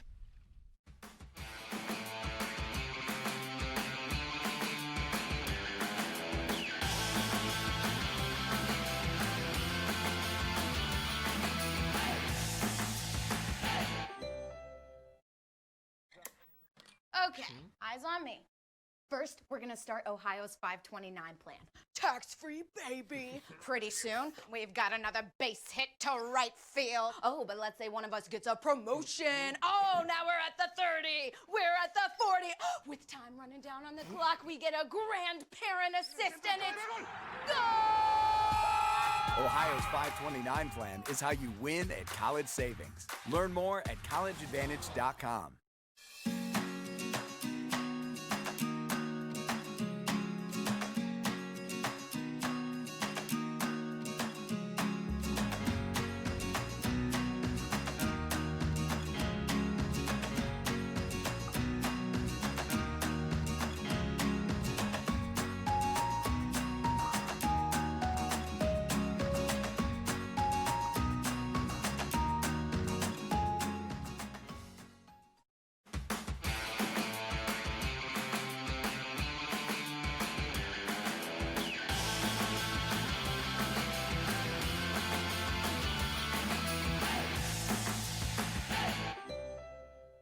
The Cleveland Browns are tremendously grateful for those who continue to serve on the front lines during these extremely challenging times. As a way to show our appreciation and as a part of our Hats Off to Our Heroes Foundation, we will honor a frontline worker for each week of the season. Nominate any frontline worker that you know for a chance to be honored with an exclusive Browns game day experience. Learn more by visiting clevelandbrowns.com/nominate-a-hero. Attendance is our key initiative in the East Cleveland City School District. We are in the fourth poorest community in the United States of America. And we have young people now that are in our communities and in our cities that need education in order to help them prepare for the future. The work of the school can't be done without families and the community at large. The Browns Foundation is helping us to increase our communication effort. Parents are affiliating East Cleveland City Schools with the Browns, and there's a partnership there. There are two entities that care about our children and making sure they come to school. So, all right, we are back. Browns Live Training Camp presented by Discount Drug Mart. Nathan Segura, Josh Cribbs. A little special teams drills going on over here, it looks like. I know the special teams coaches seem to be presiding over it here. What do you see going on here, Josh? Yeah, it looks like some gunner drills. I'm gonna try to take a look at it. Reverse maybe. That's one I haven't seen before, and that's rightfully so. I'm glad there's something new going on out here, and you're gonna see a lot of that. I think this is not special teams. It's a little bit of ball handling skills going on out here. But one thing I wanted to mention is something about our fans who would be watching this practice live. Now, we had some fans that were here year in and year out who wore special costumes. Oh, yes. And you can hear familiar voices. I would see people all year, the same fans. And I'm like, oh, yeah, they go such and such. As a player, so I'm sure these players will miss some of that. And for the rookies, they won't have the chance to experience that, to see how great our fandom is here in Cleveland, to see what you're playing for. Because a lot of times you fall into that, understanding the tradition firsthand from our fans that attend practice. So I'm sad they'll miss that as players. Yeah, it's one of the things we talked about, and especially this year. Think about where guys were drafted, first 4 picks all out of the SEC. Guys who are used to playing in these collegiate towns, Baton Rouge down there in Louisiana, and playing where that's really what the whole city is about. And that's how Cleveland is with football. And it's not true of every NFL city. But when you see that here and get to feel that here and be a part of it, I know how special it was for you and how special it is for all these players. I thought, a guy like Grant Delpit or Jacob Phillips coming from LSU, they would get that same feeling. And they're not going to get a chance to feel that. And they might not, frankly, all season, given what we're dealing with. Certainly you're not going to see stadiums at full capacity if we're fortunate enough to have fans at all. And you saw that in every other sport as well. You saw it in basketball. You saw it in baseball with putting the cardboard cutouts in the stadium. So it is going to be something unlike no one has ever seen or felt as players. Because as a player, being out there with all the fans, that's something you get amped up for. That's something you prepare your whole life for. You had it in college for thousands of fans to watch you catch a ball, to succeed. That's something that it won't be this year. You won't have that out there. And will our players thrive without the support of the 12th man, which is our fans? I needed that when I was out there. So I can't even fathom how our players will fare after not having their 12th man, which is the fans, out there on the field. There's no doubt about it. It's part of a big community here in Northeast Ohio, and certainly something that is very important to the Cleveland Browns. And that's something we're going to focus on every day here on Browns Live as well, is a look at the community. And in today's Community Spotlight, we were fortunate to be joined by the owner of the Cleveland Browns, Dee Haslam. I caught up with her earlier this week. Very happy now to be joined by one of the owners of the Cleveland Browns, Dee Haslam. And Dee, I know you were doing a lot of great work in the community, but today, for the first time, you and the fans, we get to see great work on the field. How excited are you for Browns Training Camp 2020 to finally be kicking off? Really excited. I mean, I can't tell you how much fun it is to look out my office window and see the players in their helmets and warming up and getting ready for practice. It's really so much fun and just really exciting to see our players back. It certainly is exciting, and it's going to be great not only for Browns fans, but for this community. And speaking of the community, ever since you and Jimmy bought the Browns, it has been clear. Giving back to Northeast Ohio has been at the forefront of what you guys have done here. And I just have to ask, why is that so important to the Haslam family to give back and to do it just so thoroughly, so thoughtfully as you have done since being a part of this organization? Well, I mean, we grew up in families that was expected. My dad, when he went to NYU, arrived in New York with nothing, and he found out that you could get furniture from the Salvation Army, and he lived at the YMCA, and all the things, all the people that helped him along the way, he kind of taught us in our family that's really important to do. And I think that happened to Jimmy too. My dad likes to give to a person directly, to help them. And Jimmy's dad has always given to organizations. And so the combination of us working together, we just have, it's something that we like to do, believe in. I think it's really important to be part of the process. Everybody, give back your time, your money, your energy, whatever you can do to make your community in which you live in better. It certainly is. And one of the areas that has been, really at the forefront, the Stay in the Game network. And how did you guys identify school attendance, school engagement as a main area of focus? for the Cleveland Well, Browns Foundation. I have to give all the credit to Eric Gordon of Cleveland Metropolitan School Districts. He's an amazing leader, but we went to him like when we first got here and said, how can we help? Because education is something that we believe in, and we believe in the quality of education, that no matter where you live, you have the right to a good education. It's really important. So school choice is something that we deeply believe in, that every parent should have a right to send their kid to a great school. So we went with that mindset, but he started talking about chronic absenteeism. And what we found out is in Ohio, there's 200,000 kids that are chronically absent. So they're already way behind. If you miss 10 or more days, you're going to be behind and may not end up graduating from high school. And so now with COVID, it's a different ballgame on how we figure out how to keep these kids engaged. But that process really started with Eric Gordon telling us that this is a huge problem and we need to message it and tell parents and tell students they need to come to school. And whenever you tackle such a large issue, you need partners. And I would ask, how is the partnership with the Ohio Department of Education and the Proving Ground at Harvard University really been beneficial to this Stay in the Game network and the campaign you're launching here in Northeast Ohio?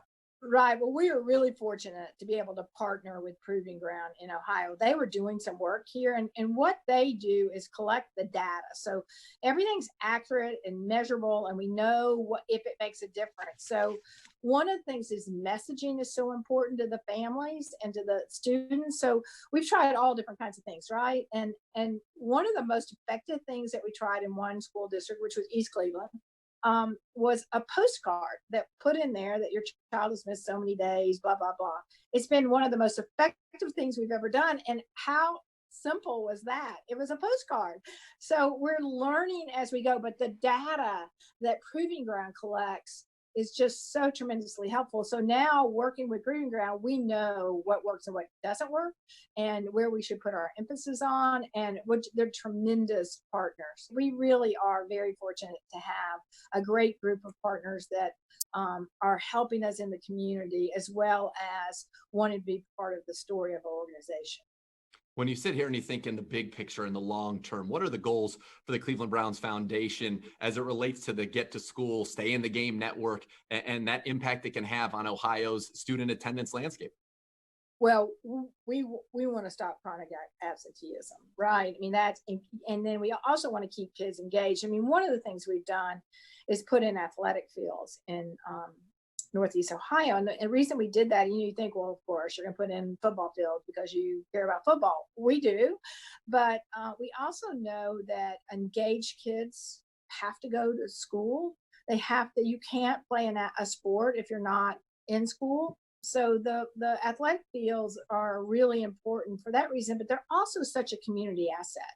So when the school's not using it, the community uses it. And I know we did one at Boys Hope, Girls Hope, and that's just been tremendous to have something in the community that kids can play on and do youth sports. So the other thing that we're really big into is youth sports and youth football. So in Northeast Ohio, it's really important, but that youth football gets kids engaged. It makes them excited about something, and they're willing to and hopefully learn through that process. So the athletic aspect of this is really important to us too.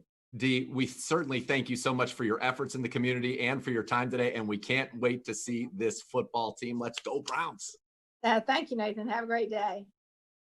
All right, folks, obviously the Get to Game, stay educated, keep learning every day, very important. Stay in the game, keep learning every day. We know how troubling it is throughout the state of Ohio. Some counties, people are going back to school. Other counties, people are not going back to school. It's important no matter where the kids are, whether your children are, that they keep learning every day, and learning can happen absolutely anywhere. So let's help our youth, let's help that generation continue to learn so that they can be the successes we all want them to be. And this is a powerful program, the Stay in the Game Network. It's not only affecting the youth, but it's also parents and teachers as well. Let's hear how it's affecting some of those in Ohio.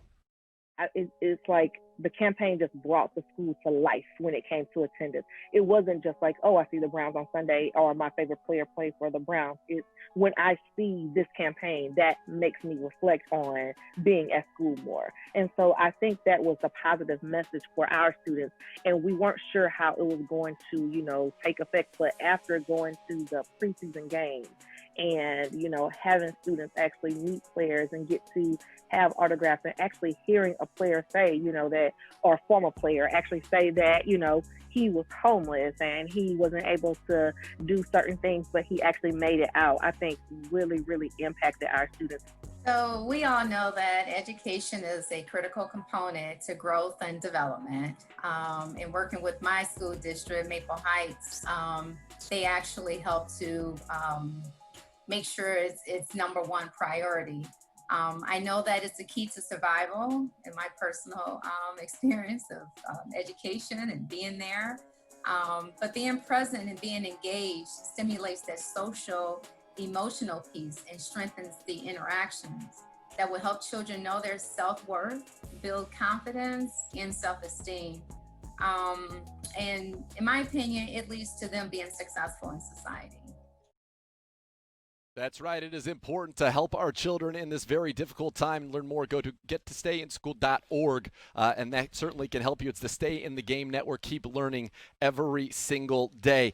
Now it's time, we told you, we get to your fan questions using the hashtag BrownsLive and submitting them on our question form as we see Baker Mayfield ripping a dime there. And our first question comes from Andrew Wilbur, and he's from Lyndhurst, Ohio, and he says, Josh, how can Donovan Peoples-Jones establish himself on special teams? We just saw him back there fielding punts. He says, it seems there are some similar traits between you and him in the sense of size and speed as a returner. That's interesting. I definitely wanted to touch on that because during the break, we had the punt return drills, punt and punt return. So we had him and JoJo Natson out there catching punts. And I was going over both of their abilities and how they catch in their procedures and mechanics. And I like how they catch the ball moving forward, quick up the field to make a move and go. So that's how he can make this team, not just as a punt returner, but as a gunner. Another gunner to mention is Tavierre Thomas. He's known for his speed and ability to get down the field. He's also a returner. On this team, understand it's the more you can do. So he needs to be back there catching punts. He needs to be a kick returner, a gunner. Everything he can on special teams to make it to be active on game day will give him the best opportunity to make this football team. Yeah, Natson has been the punt returner for the Rams the last 2 seasons, including the year they went to the Super Bowl, and Donovan Peoples-Jones was a freshman All-American as a returner at Michigan, taking 2 punts to the house there in the Big House. Our next question comes from Sam in Valley City, Ohio. He says, Josh, what is your question or comment? Josh is an undrafted player who made it. What advice do you have for the end of the roster guys trying to make this team, especially with no preseason? Understand that you're not just trying to make a team in Cleveland. You're not just auditioning for Cleveland coaches. Every time we always say respect the eye in the sky. The film is on. So you're auditioning for all 32 teams, not just the Browns. So undrafted free agency, understand that your film at practice is your game film. What you do against other professional athletes, that's your game film as well in the NFL. So guys can their agents can get access to that film. You give it to other general managers because if you don't have a spot here as a free agent, you might end up somewhere else. Case in point, Lance Moore. He was released from the Browns the same year I was. The Saints picked him up. You see how his career turned out. So if you don't make it here, there's other teams that may need your services. Is that so much harder, though, when they don't have access to these practice tapes? It is harder just because of the times that we're in right now. And I just told you, special teams, you see these guys, they make a name for themselves in preseason. Yeah. I may not be sitting here with you, Nathan, if it happened back when I was playing. If we didn't have a preseason, I may not have been here. So I think the NFL should kind of implement certain things that during these times they allow players to be seen more. That's where they had these other leagues, NFL Europe going on, and you had other avenues to select players that you may not have seen play in real games. You can kind of have a look on them like other sports teams like AAA and the basketball has the D League, and NFL doesn't have that under team that they can siphon players from. So a lot of guys will miss out on that. One good thing that the NFL is doing this year, though, the practice squad will be 16 players, 6 of whom can be vested veterans. So if there's a guy that you like that helps, and you didn't get to see him, you can say, you know what, I'm going to keep him here, and you can protect 6 of those players from being taken from anybody else at any time. So expect a lot of those younger guys to at least get the chance to stay in practice here,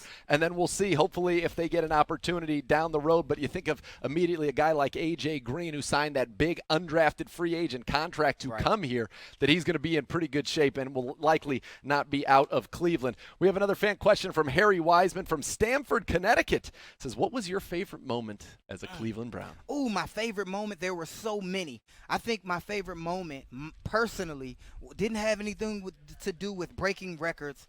It had something to do with scoring my first touchdown and understanding what it meant to jump in the dog pound. I scored my first touchdown here against the Detroit Lions, and everyone said, jump in the dog pound. And I was looking around like, what's that? And then they pointed, and everybody in the dog pound was like, over here. And I'm like, okay, here I come. And I ran and I jumped in the dog pound, and they took pictures, and I can see it every day, those pictures of the fans hugging me, and I wanted that to happen over and over and over, to be contagious, to keep scoring so I can chase that feeling of what it meant to score for our fans right here in Cleveland. You had to get off the ground a little bit. That's not a low fence out there. No, I didn't tell you. My first jump, guys, I didn't make it. I hit the guardrail, the post, because they have the concrete on the warning track, and I dropped the football, and I had to go back and try it again and jump up in the dog pound. And then I wasn't going to say it until you said that. I didn't know that part. I'm sorry. I didn't mean to put you on the spot like that. No, it's okay.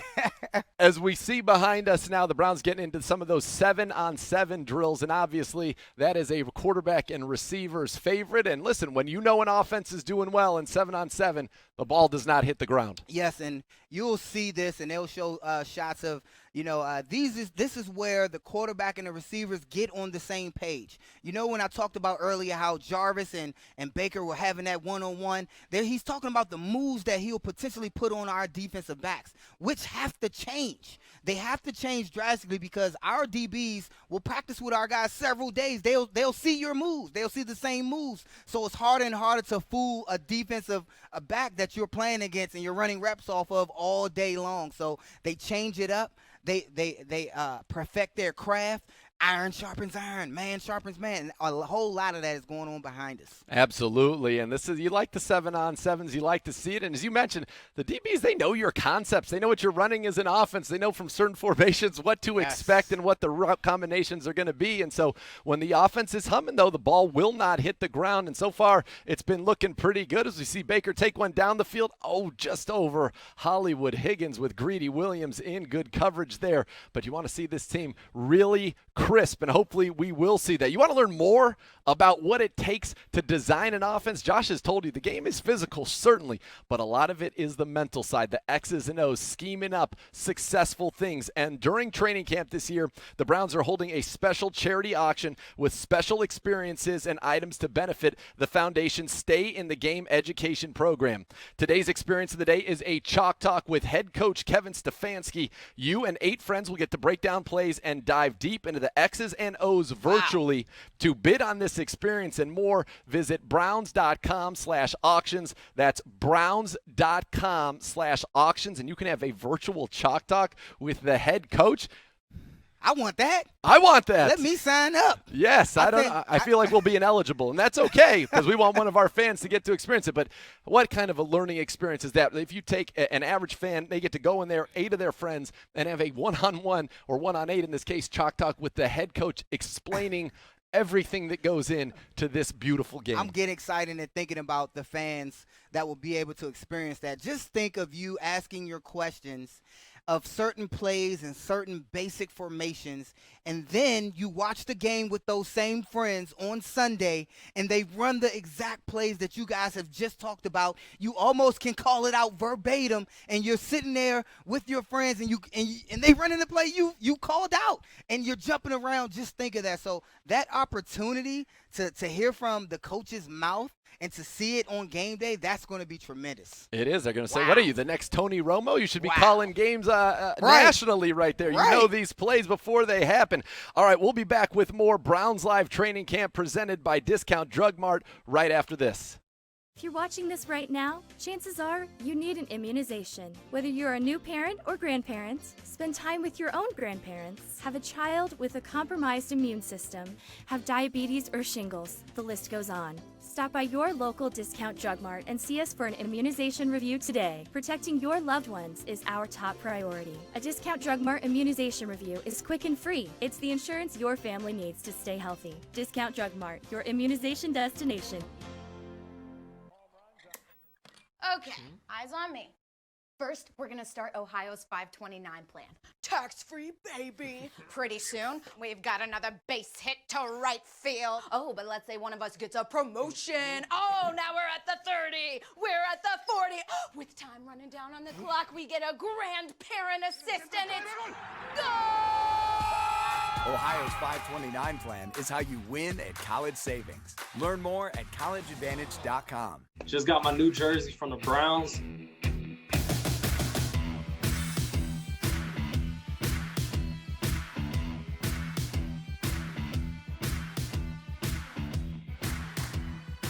it looks like we're going a little bit more traditional this year.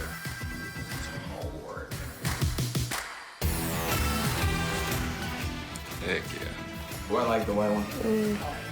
Back to the good old days. Join the Browns Backers Worldwide Fan Club today. Membership is free and includes great perks like 10% off your total at the Cleveland Browns Pro Shop, the ability to start a Browns Backer chapter, or join one of the 350-plus existing chapters. Join today for free at fans.clevelandbrowns.com. If you're already a member of Browns Backers Worldwide, use promo code BACKERS2020 for 10% off when you call in your Pro Shop order at 440-824-3427. Join the Browns Backers Worldwide Fan Club today.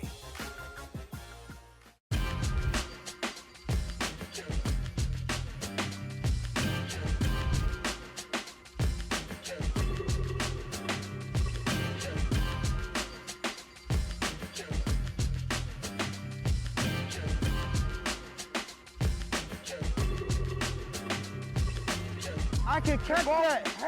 You see my highlight tape yet?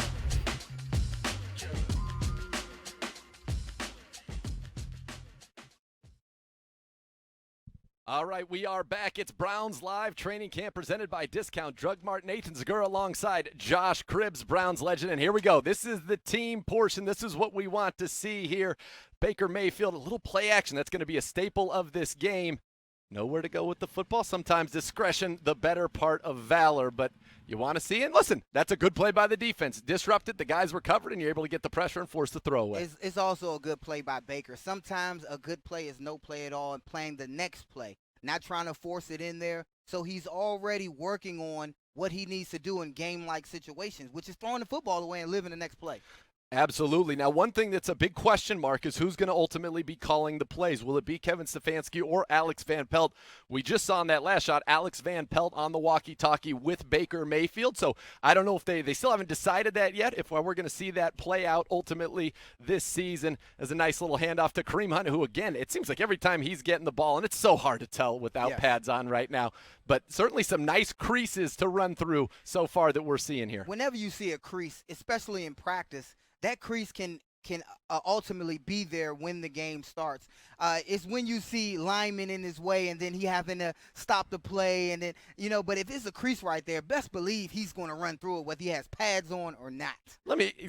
Defensive players will do one of two moves, and you've seen this many times. They give you this, which is, I touched you up. There's no way. Tag off. Yeah. Okay, I'm tagging you off. Okay, maybe you would have tackled me, maybe not. And then this one where they jump back because, I don't want to have hit you because I was in such a good spot. Now, that play, for example, right there, that play was not going to go anywhere in a normal game. Let's not fool ourselves. These NFL running backs, Chubb, Kareem being two of them, can definitely break tackles. That's right. So just because they're tagging off, just because we see them in perfect position, doesn't mean these guys can't bulldoze over, because we saw it all year with our running back situations we got going on here. No doubt about it. I think that is one of the funniest parts about a training camp. The assumed there's a reason missed tackles are a stat, and forced missed tackles are a stat for players on offense. As we see our second-team offense out there right now, Case Keenum, the veteran from the Minnesota Vikings, the Denver Broncos, the Rams, the Redskins, most recently joining there under center. And, there's still a little drop-back pass. We haven't seen a straight drop-back in a while. And it's a dart right there. JoJo Natson with a nice little catch. Catching the ball and finishing the catch through the falling process and then quickly getting up. Now, that quickness that he showed to quickly get up, that's the same quickness he was using catching the ball as punts and lightning fast taking off. That's what's needed, that fast reaction. That was the one thing that, Mike Prefer said we really want to get in the return game. We didn't have many of those big plays. Natson last year, 23 yards per kick return, 11 yards per punt return for the Rams. So that's a pretty good number, 11 yards per punt return in the NFL. He did that in 2018, the year they went to the Super Bowl. That's a very stout number, and that's where you can flip the field. It's like picking up an extra first down. I'm excited that they're concentrating on special teams because the field position is everything, especially in the AFC North when you have these hard-fought games. You're playing in the cold. You're playing in the rain. Field position matters. Sometimes that's the win or lose margin.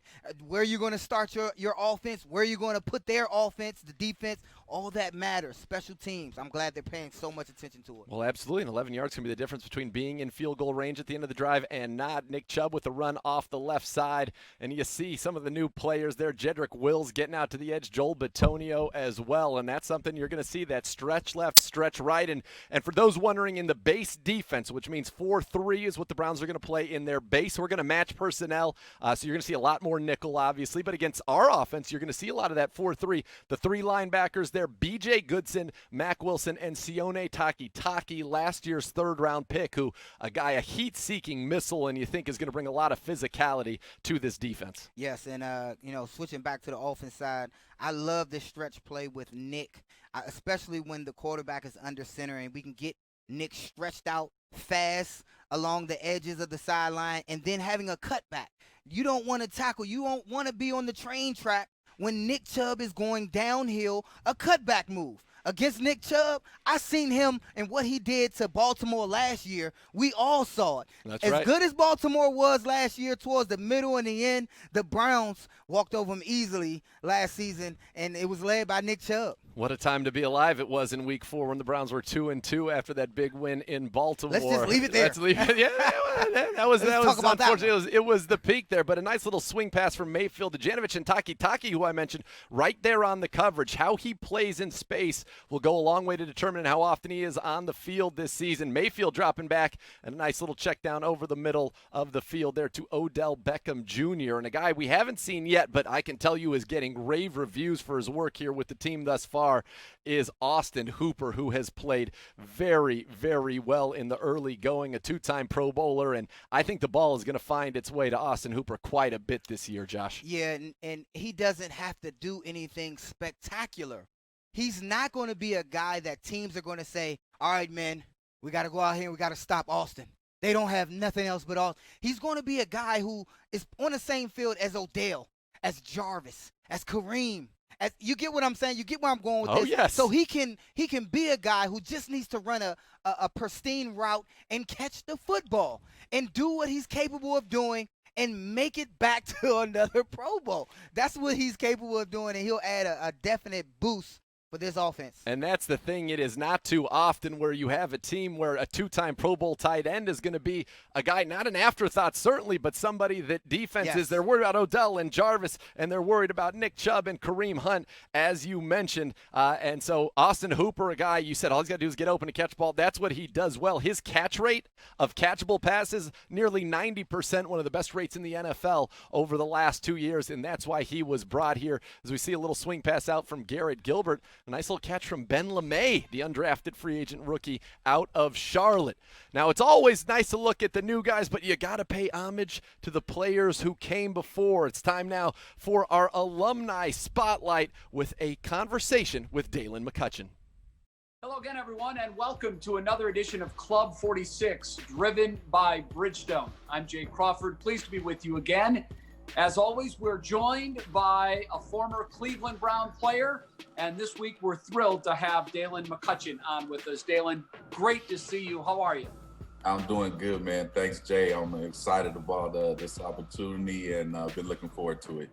What was it like for you going into that first training camp? Because I know when I talk to rookies or talk to veterans and former players about their rookie experiences, most of them are readily admitting when they walked on that first field at training camp, even if they were a first-round pick, there was still a shadow of doubt in their mind because they didn't know what it was going to be like. What was it like for you?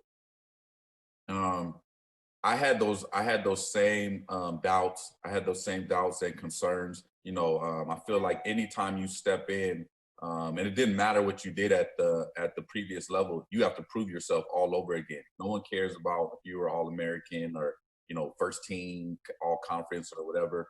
All of those guys in the NFL have done that. So it's about proving yourself, and it's also that the fact that it's a business. It's a business. And I think that's the thing that stood out the most to me is that, especially in '99, being an expansion team, we were able to bring in more guys for that training camp. So I believe we had 25 DBs in our DB room when we first started, and They told us that they were going to keep 10.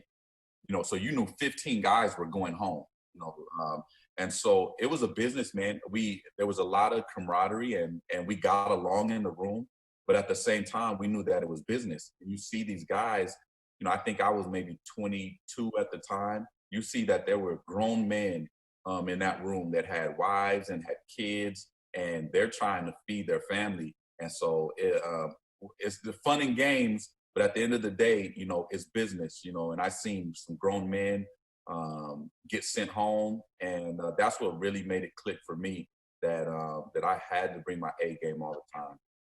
Do you have any favorite training camp stories? Any fun things or just experiences or times that you remember from your training camps?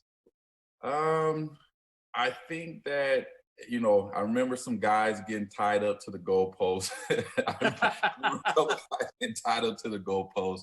I just remember carrying a lot of shoulder pads for the vets. I remember Chris Spielman and Jerry Ball, putting me to work and making sure that, I had the snacks there for the meetings. And, but most of all, I just remember competing, man. I just remember competing.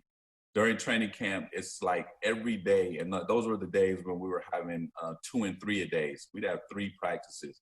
And, you'd have your 2 main practices, and then you'd have a special teams practice. And so I just remember just it being so mentally and physically draining, and you'd have to dig deep. You just have to dig deep, man, and just go out there and always give it your best. And those are what the things that stood out to me. I mean, I remember having great crowds. We had great crowds, tons of fans at all of our practices. Like I said, they were excited about Browns football being back. And but I just remember competing with those guys and having so much fun. Did you pick one aspect of your game that you would focus on every year going into training camp? How did you look at that situation? Yeah.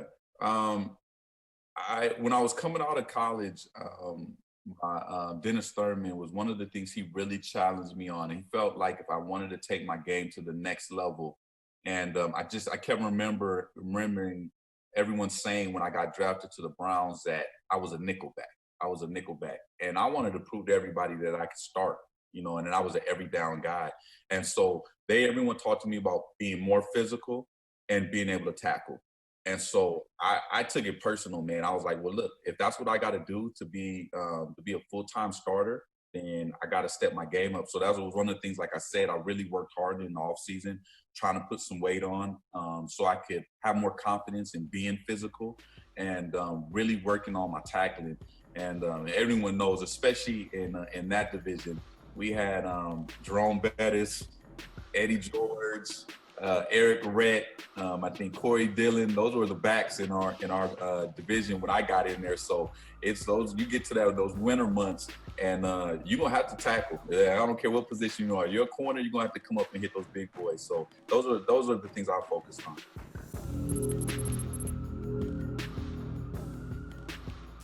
That was Dalen McCutcheon in our alumni spotlight. Played with the Browns from 1999 to 2005. Was drafted to the team in the expansion draft in 99. 7 seasons, 12 interceptions, 2 to the house. Josh, and your paths crossed at the end of his time here in Cleveland. Yes, he was the savvy veteran. We called him Clutch. Oh, yeah, Clutch. He was big time back in the day. He resembled a Mike Adams type of player. Real rah-rah, real savvy. Will get everybody the hoop and hollering. Will catch the picks in the games to get everybody back into it. Real savvy veteran. You know, I was able to learn a lot from him being on different sides of the ball, and we had a lot of camaraderie during that time, during that year. I miss it. I'm sure you do. That's what it's about, right? And it kind of ties into this question that we got. We got another fan question. We told you to keep them coming. Use the hashtag BrownsLive. Edward Himmeline from Wickliffe, Ohio says, what's the one thing you miss the most about being on the field? And I'm going to guess you're going to say it's not even being on the field at all. It's that locker room. It is. And times like this in training camp, where you can build that camaraderie, the smell of the pads, everything that goes into playing the game, even in the classroom. I would have dreams of being in the classroom. I would wake up and feel like I'm in the classroom and I'm going out there on the field to catch a pass.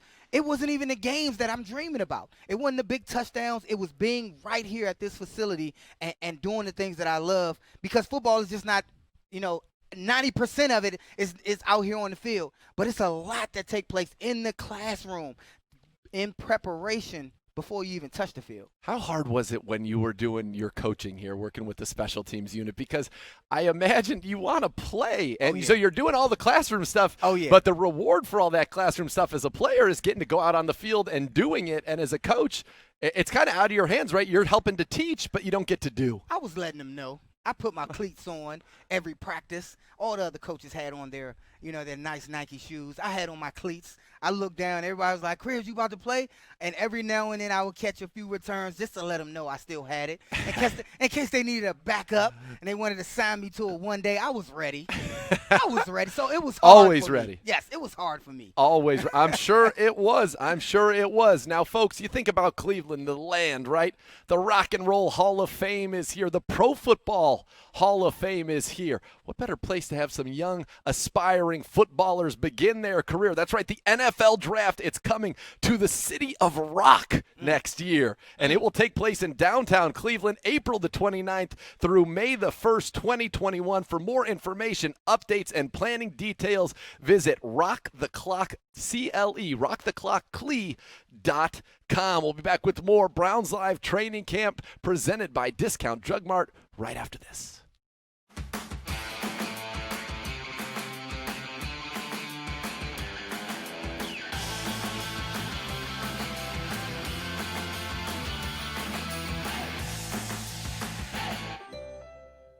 America, I'm here to tell you the movement is on. Thousands of homeowners are plugging into solar with Power Home Solar. We install solar in your home for zero money down, not one single penny. Come join the movement and let the sun shine in.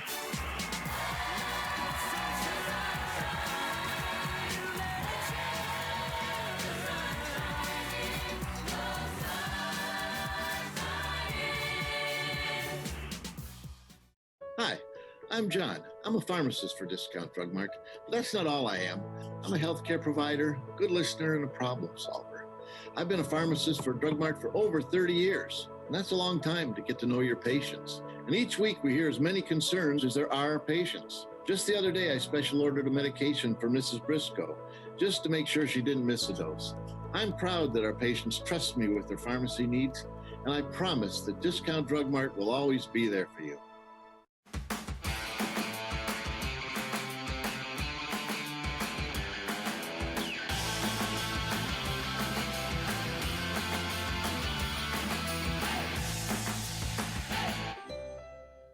Browns fans, you can now train like the pros at Browns Fit. Our 20,000 square foot state-of-the-art fitness facility is open. Browns Fit creates a safe and healthy environment for members and guests and showcases the latest in innovative fitness technology with personal training and much more. Located in the flats of downtown Cleveland on the second floor of the Aloft Hotel. Specials for Browns Fits are available for a limited time, so act now. Visit us at brownsfit.com today to become a member and train like the pros.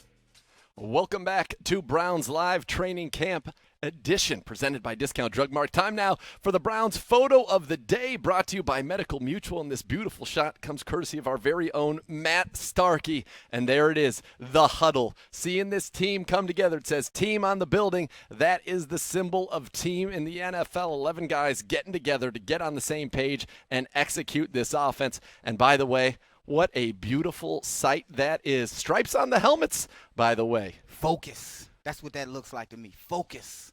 Attention to detail. They ready to receive the play. Baker's ready to go out there and make it happen. Absolutely. As we get back to Browns Live Training Camp presented by Discount Drug Mart, you're seeing the second team offense on the field under the leadership of Case Keenum. A little run from Dearness Johnson there. And Dearness Johnson, Dontrell Hilliard, Ben LeMay, those are the three running backs that don't get a lot of run right now. They're not getting a lot of talking about because everybody's talking about Nick Chubb and Kareem Hunt. But Dearness Johnson and Dontrell both have played for this team, have played well when given opportunities. LeMay was the all-time leading rusher at Charlotte. I had a great performance. He was the offensive MVP in the Shrine game this year and is trying to crack this roster as an undrafted free agent rookie. And you'd have to say behind the top two running backs, there's at least one spot, maybe two, still up for grabs as Keenum drops back. And it is a shot down the field.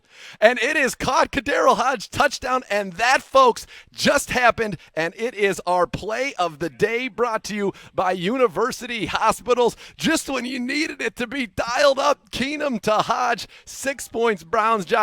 And by the way, nice little fingertips there for the Browns Live. Play of the day brought to you by University Hospital. Let's look at it again. This is exciting right here. When you see a big play that needs to be made, this is the play that needs to be made during the game. When you're waiting for it, you're down by one. He throws it. It's a touchdown. This is big time right here, and he's excited. I love to see that the players actually treat practice like a game, because that's what it takes to treat practice like a game, to be excited out there, not just going through the motions, but to actually go as hard as you can, and then when you catch it, celebrate. Go ahead and celebrate. And by the way, you know this, right? If you're the one who makes the big play at the end of the practice, that's what people are thinking about. That's the last opportunity for the day. Exactly. And that's how you turn heads. You don't know who's the quarterback's going to throw to, so you wait for that opportunity.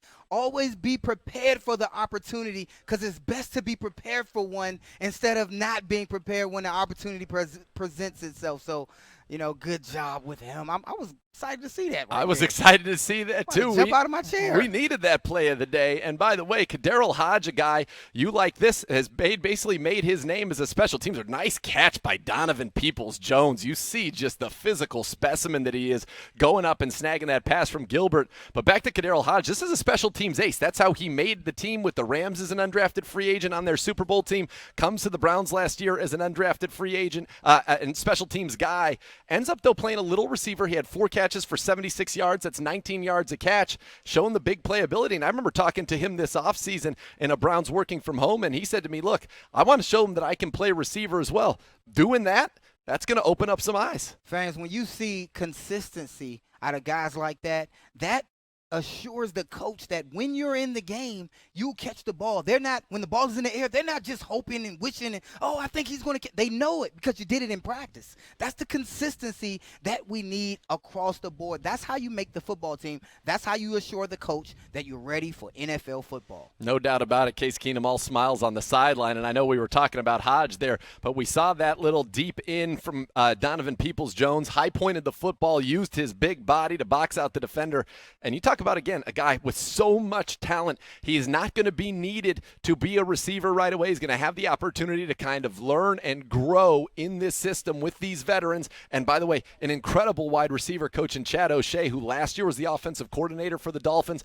By the way, Devontae Parker had the best season of his career with O'Shea. There had been the longtime receivers coach for the Patriots. There's a lot of knowledge in that room for Donovan Peoples-Jones to absorb.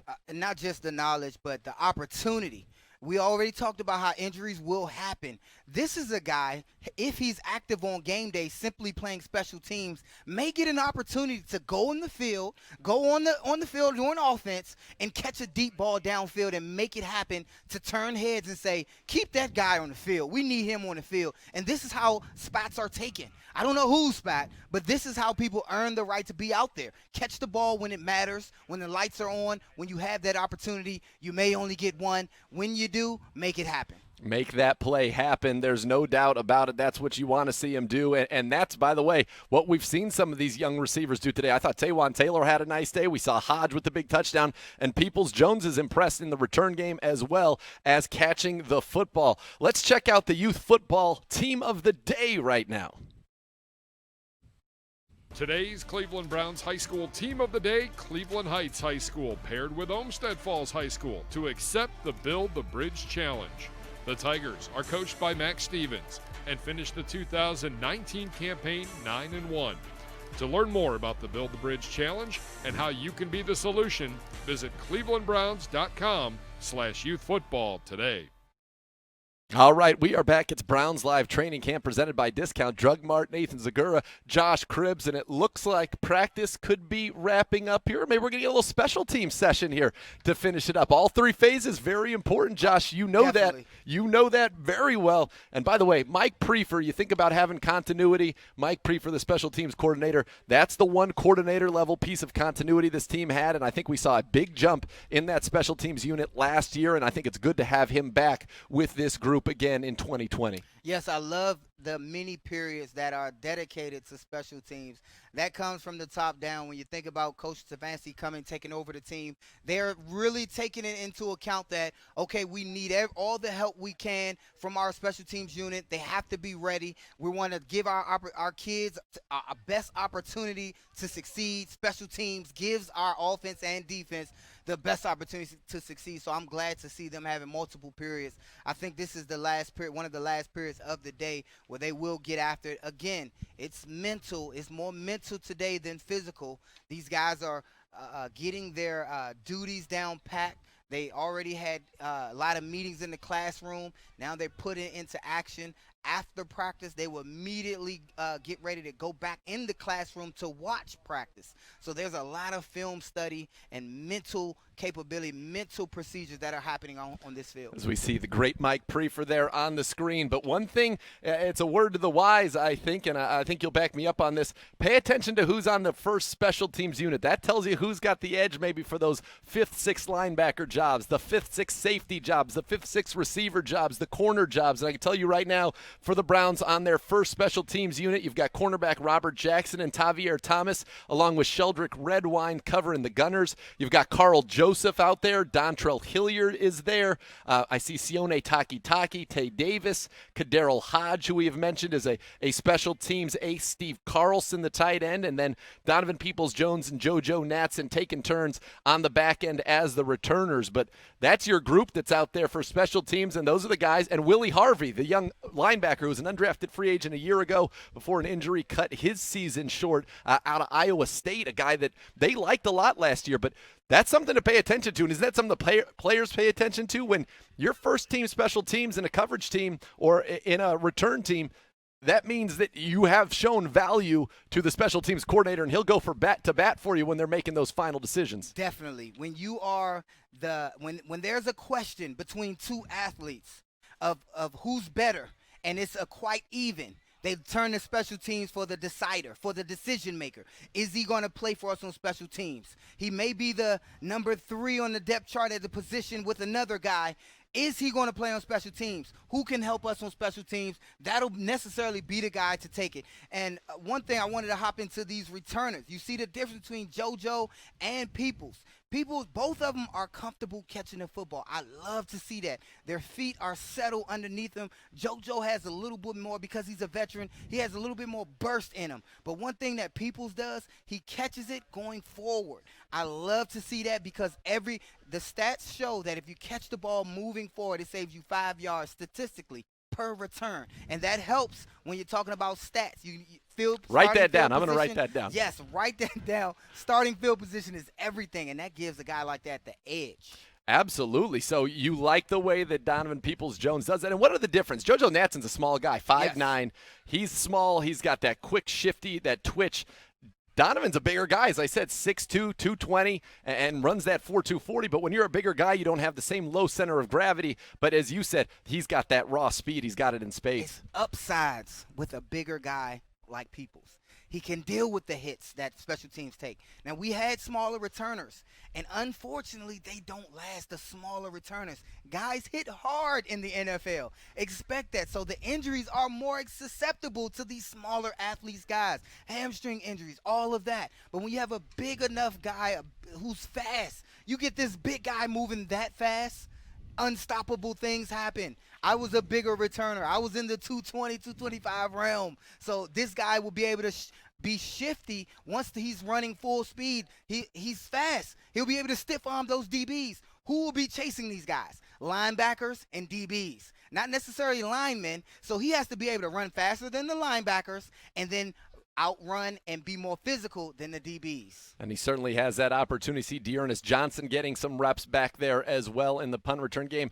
Now, Josh, are we ever going to see an era again? We had you, Dante Hall, Devin Hester, all playing. It's gone. It's gone. Why is it gone? It's gone. Rules or talent? Both. What? Rules, talent, everything. You can't compare. That's blasphemy. I wasn't. That's blasphemy. I was just saying, is it ever going to happen again? I was putting you guys on a pedestal. No, I was putting you on the Mount Rushmore. No, I don't think.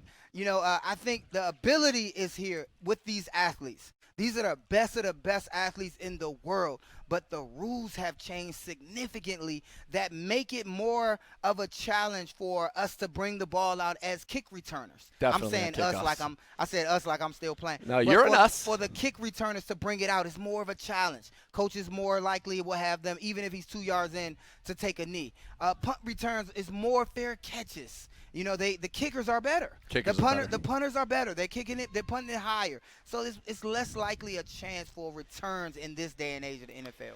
It seems true, and it seems much more difficult, to your point, to get kick return touchdowns. If you're going to bring it to the house, as they've eliminated the wedge and how many guys can be close and making it harder to create those lanes.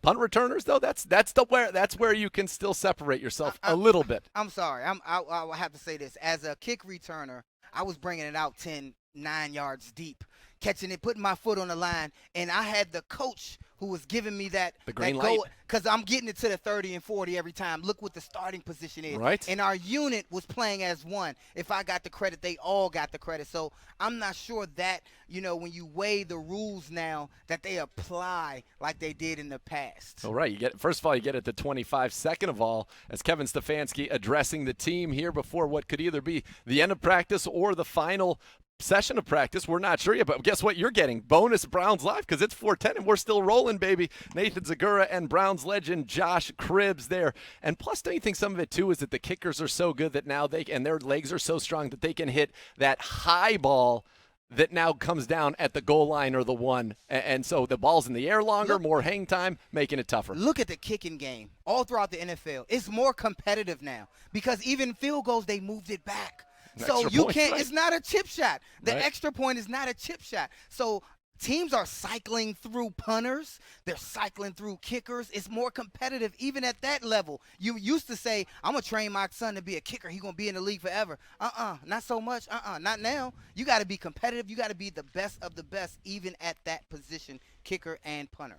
Well, that certainly looks like it. The Browns' first training camp practice in the books after some words from head coach Kevin Stefanski. You're going to see the guys get into their position groups and go and talk about it and kind of wrap up what they have here for the day. Let's go to some more questions from the fans. And guess what? Everybody wants to hear from the legend, and I don't blame them. I want to hear as well. Josh Thornton from Garrettsville says, what do you perceive as the most important takeaway from camp for a successful Browns season?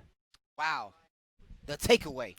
Okay, so they're working on their base packages now.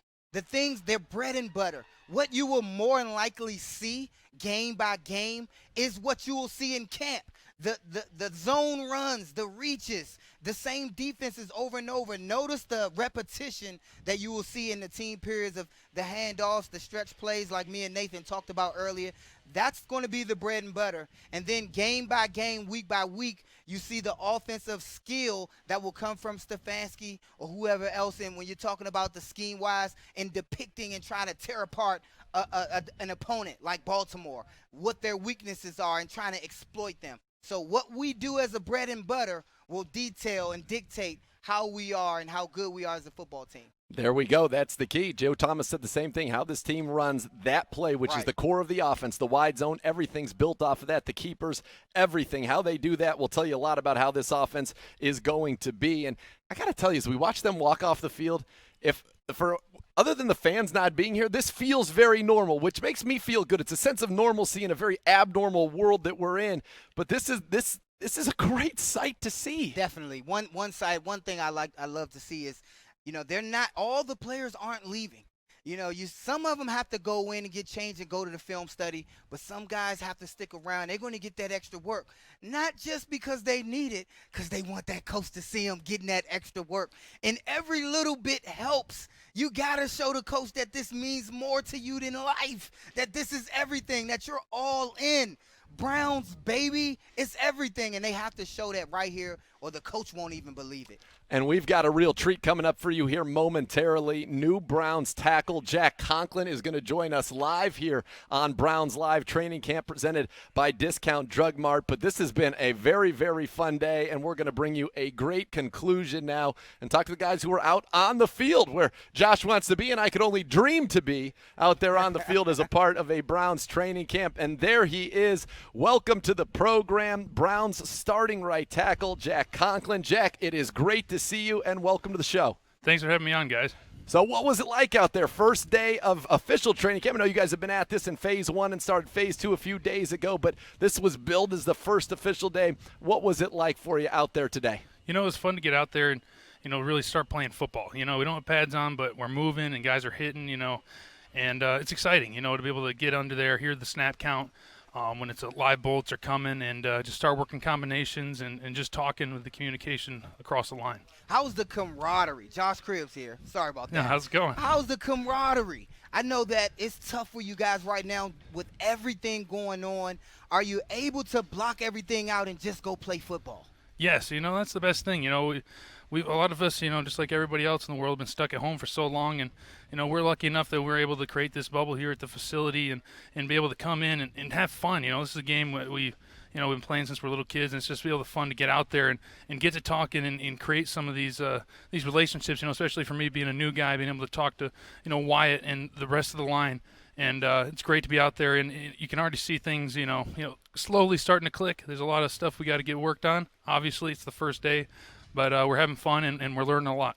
You were on a line last year that paved the way for the NFL's leading rusher. You know very well the second leading rusher in the NFL was right here, Nick Chubb. And Kareem Hunt led the league a couple of years ago. But the success of this offense is going to depend on how quickly you guys get down that wide zone. And you're familiar with it from your days in Tennessee. Where would you say you guys are with just that outside zone play of both right and left?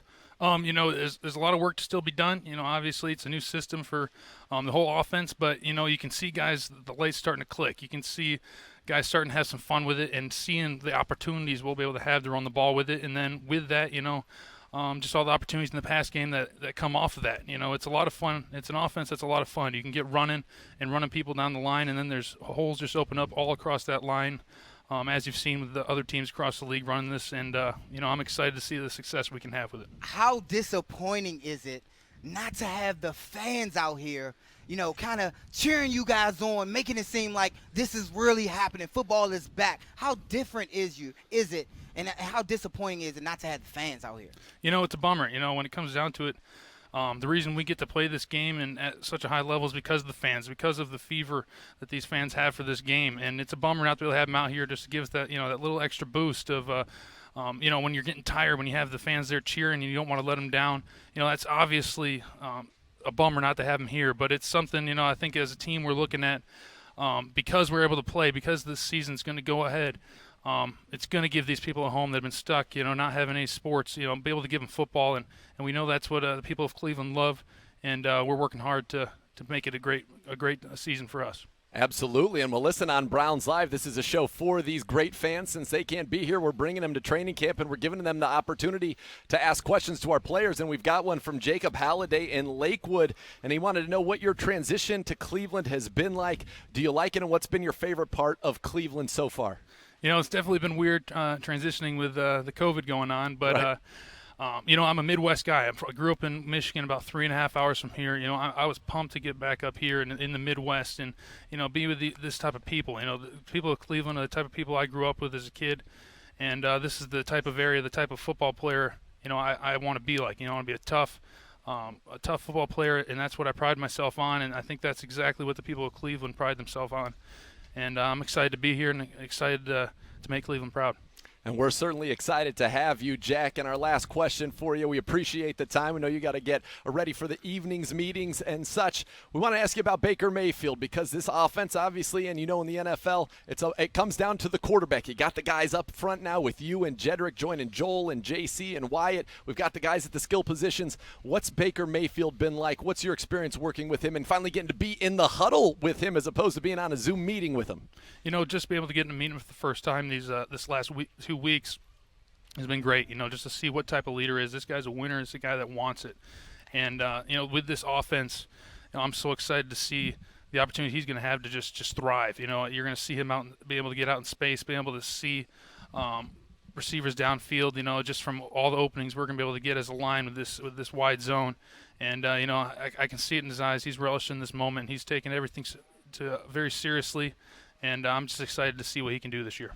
So are we, and we're excited to see what you can do. Jack, welcome to the Browns, and thanks for joining us on Browns Live Training Camp. Thanks for having me on, guys. Thank you. You got to like that, Josh. Getting to bring in a first-team All-Pro guy at right tackle to come help solidify this line, familiar with the offense, which is especially important, I think, in this offseason where you have less time to pick it up and work together. Oh, definitely. I was excited to hear a lot of his answers, especially when it came down to talking about the fans, how it's a bummer not to have that 12th man on the field, and he knows how important the fandom here is in Cleveland. So I was excited to hear that part of it from him. You talked to some of the guys who were on the Titans last year, and listen, week 1 did not go the way any of us Browns fans wanted it to go, but it made an impression on them what happened here at that stadium. And Jack Conklin, the first time I talked to him, said, man, I haven't been in an environment like that in my career. It was that hot. And he said, I'm excited to have those guys cheering for me as opposed to against me going forward. We want to thank all of you for being with us here on the debut of Browns Live Training Camp presented by Discount Drug Mart. For Josh Cribbs, I am Nathan Zagura, saying we will see you again on Sunday for another edition of Browns Live Training Camp presented by Discount Drug Mart. Team, let's go.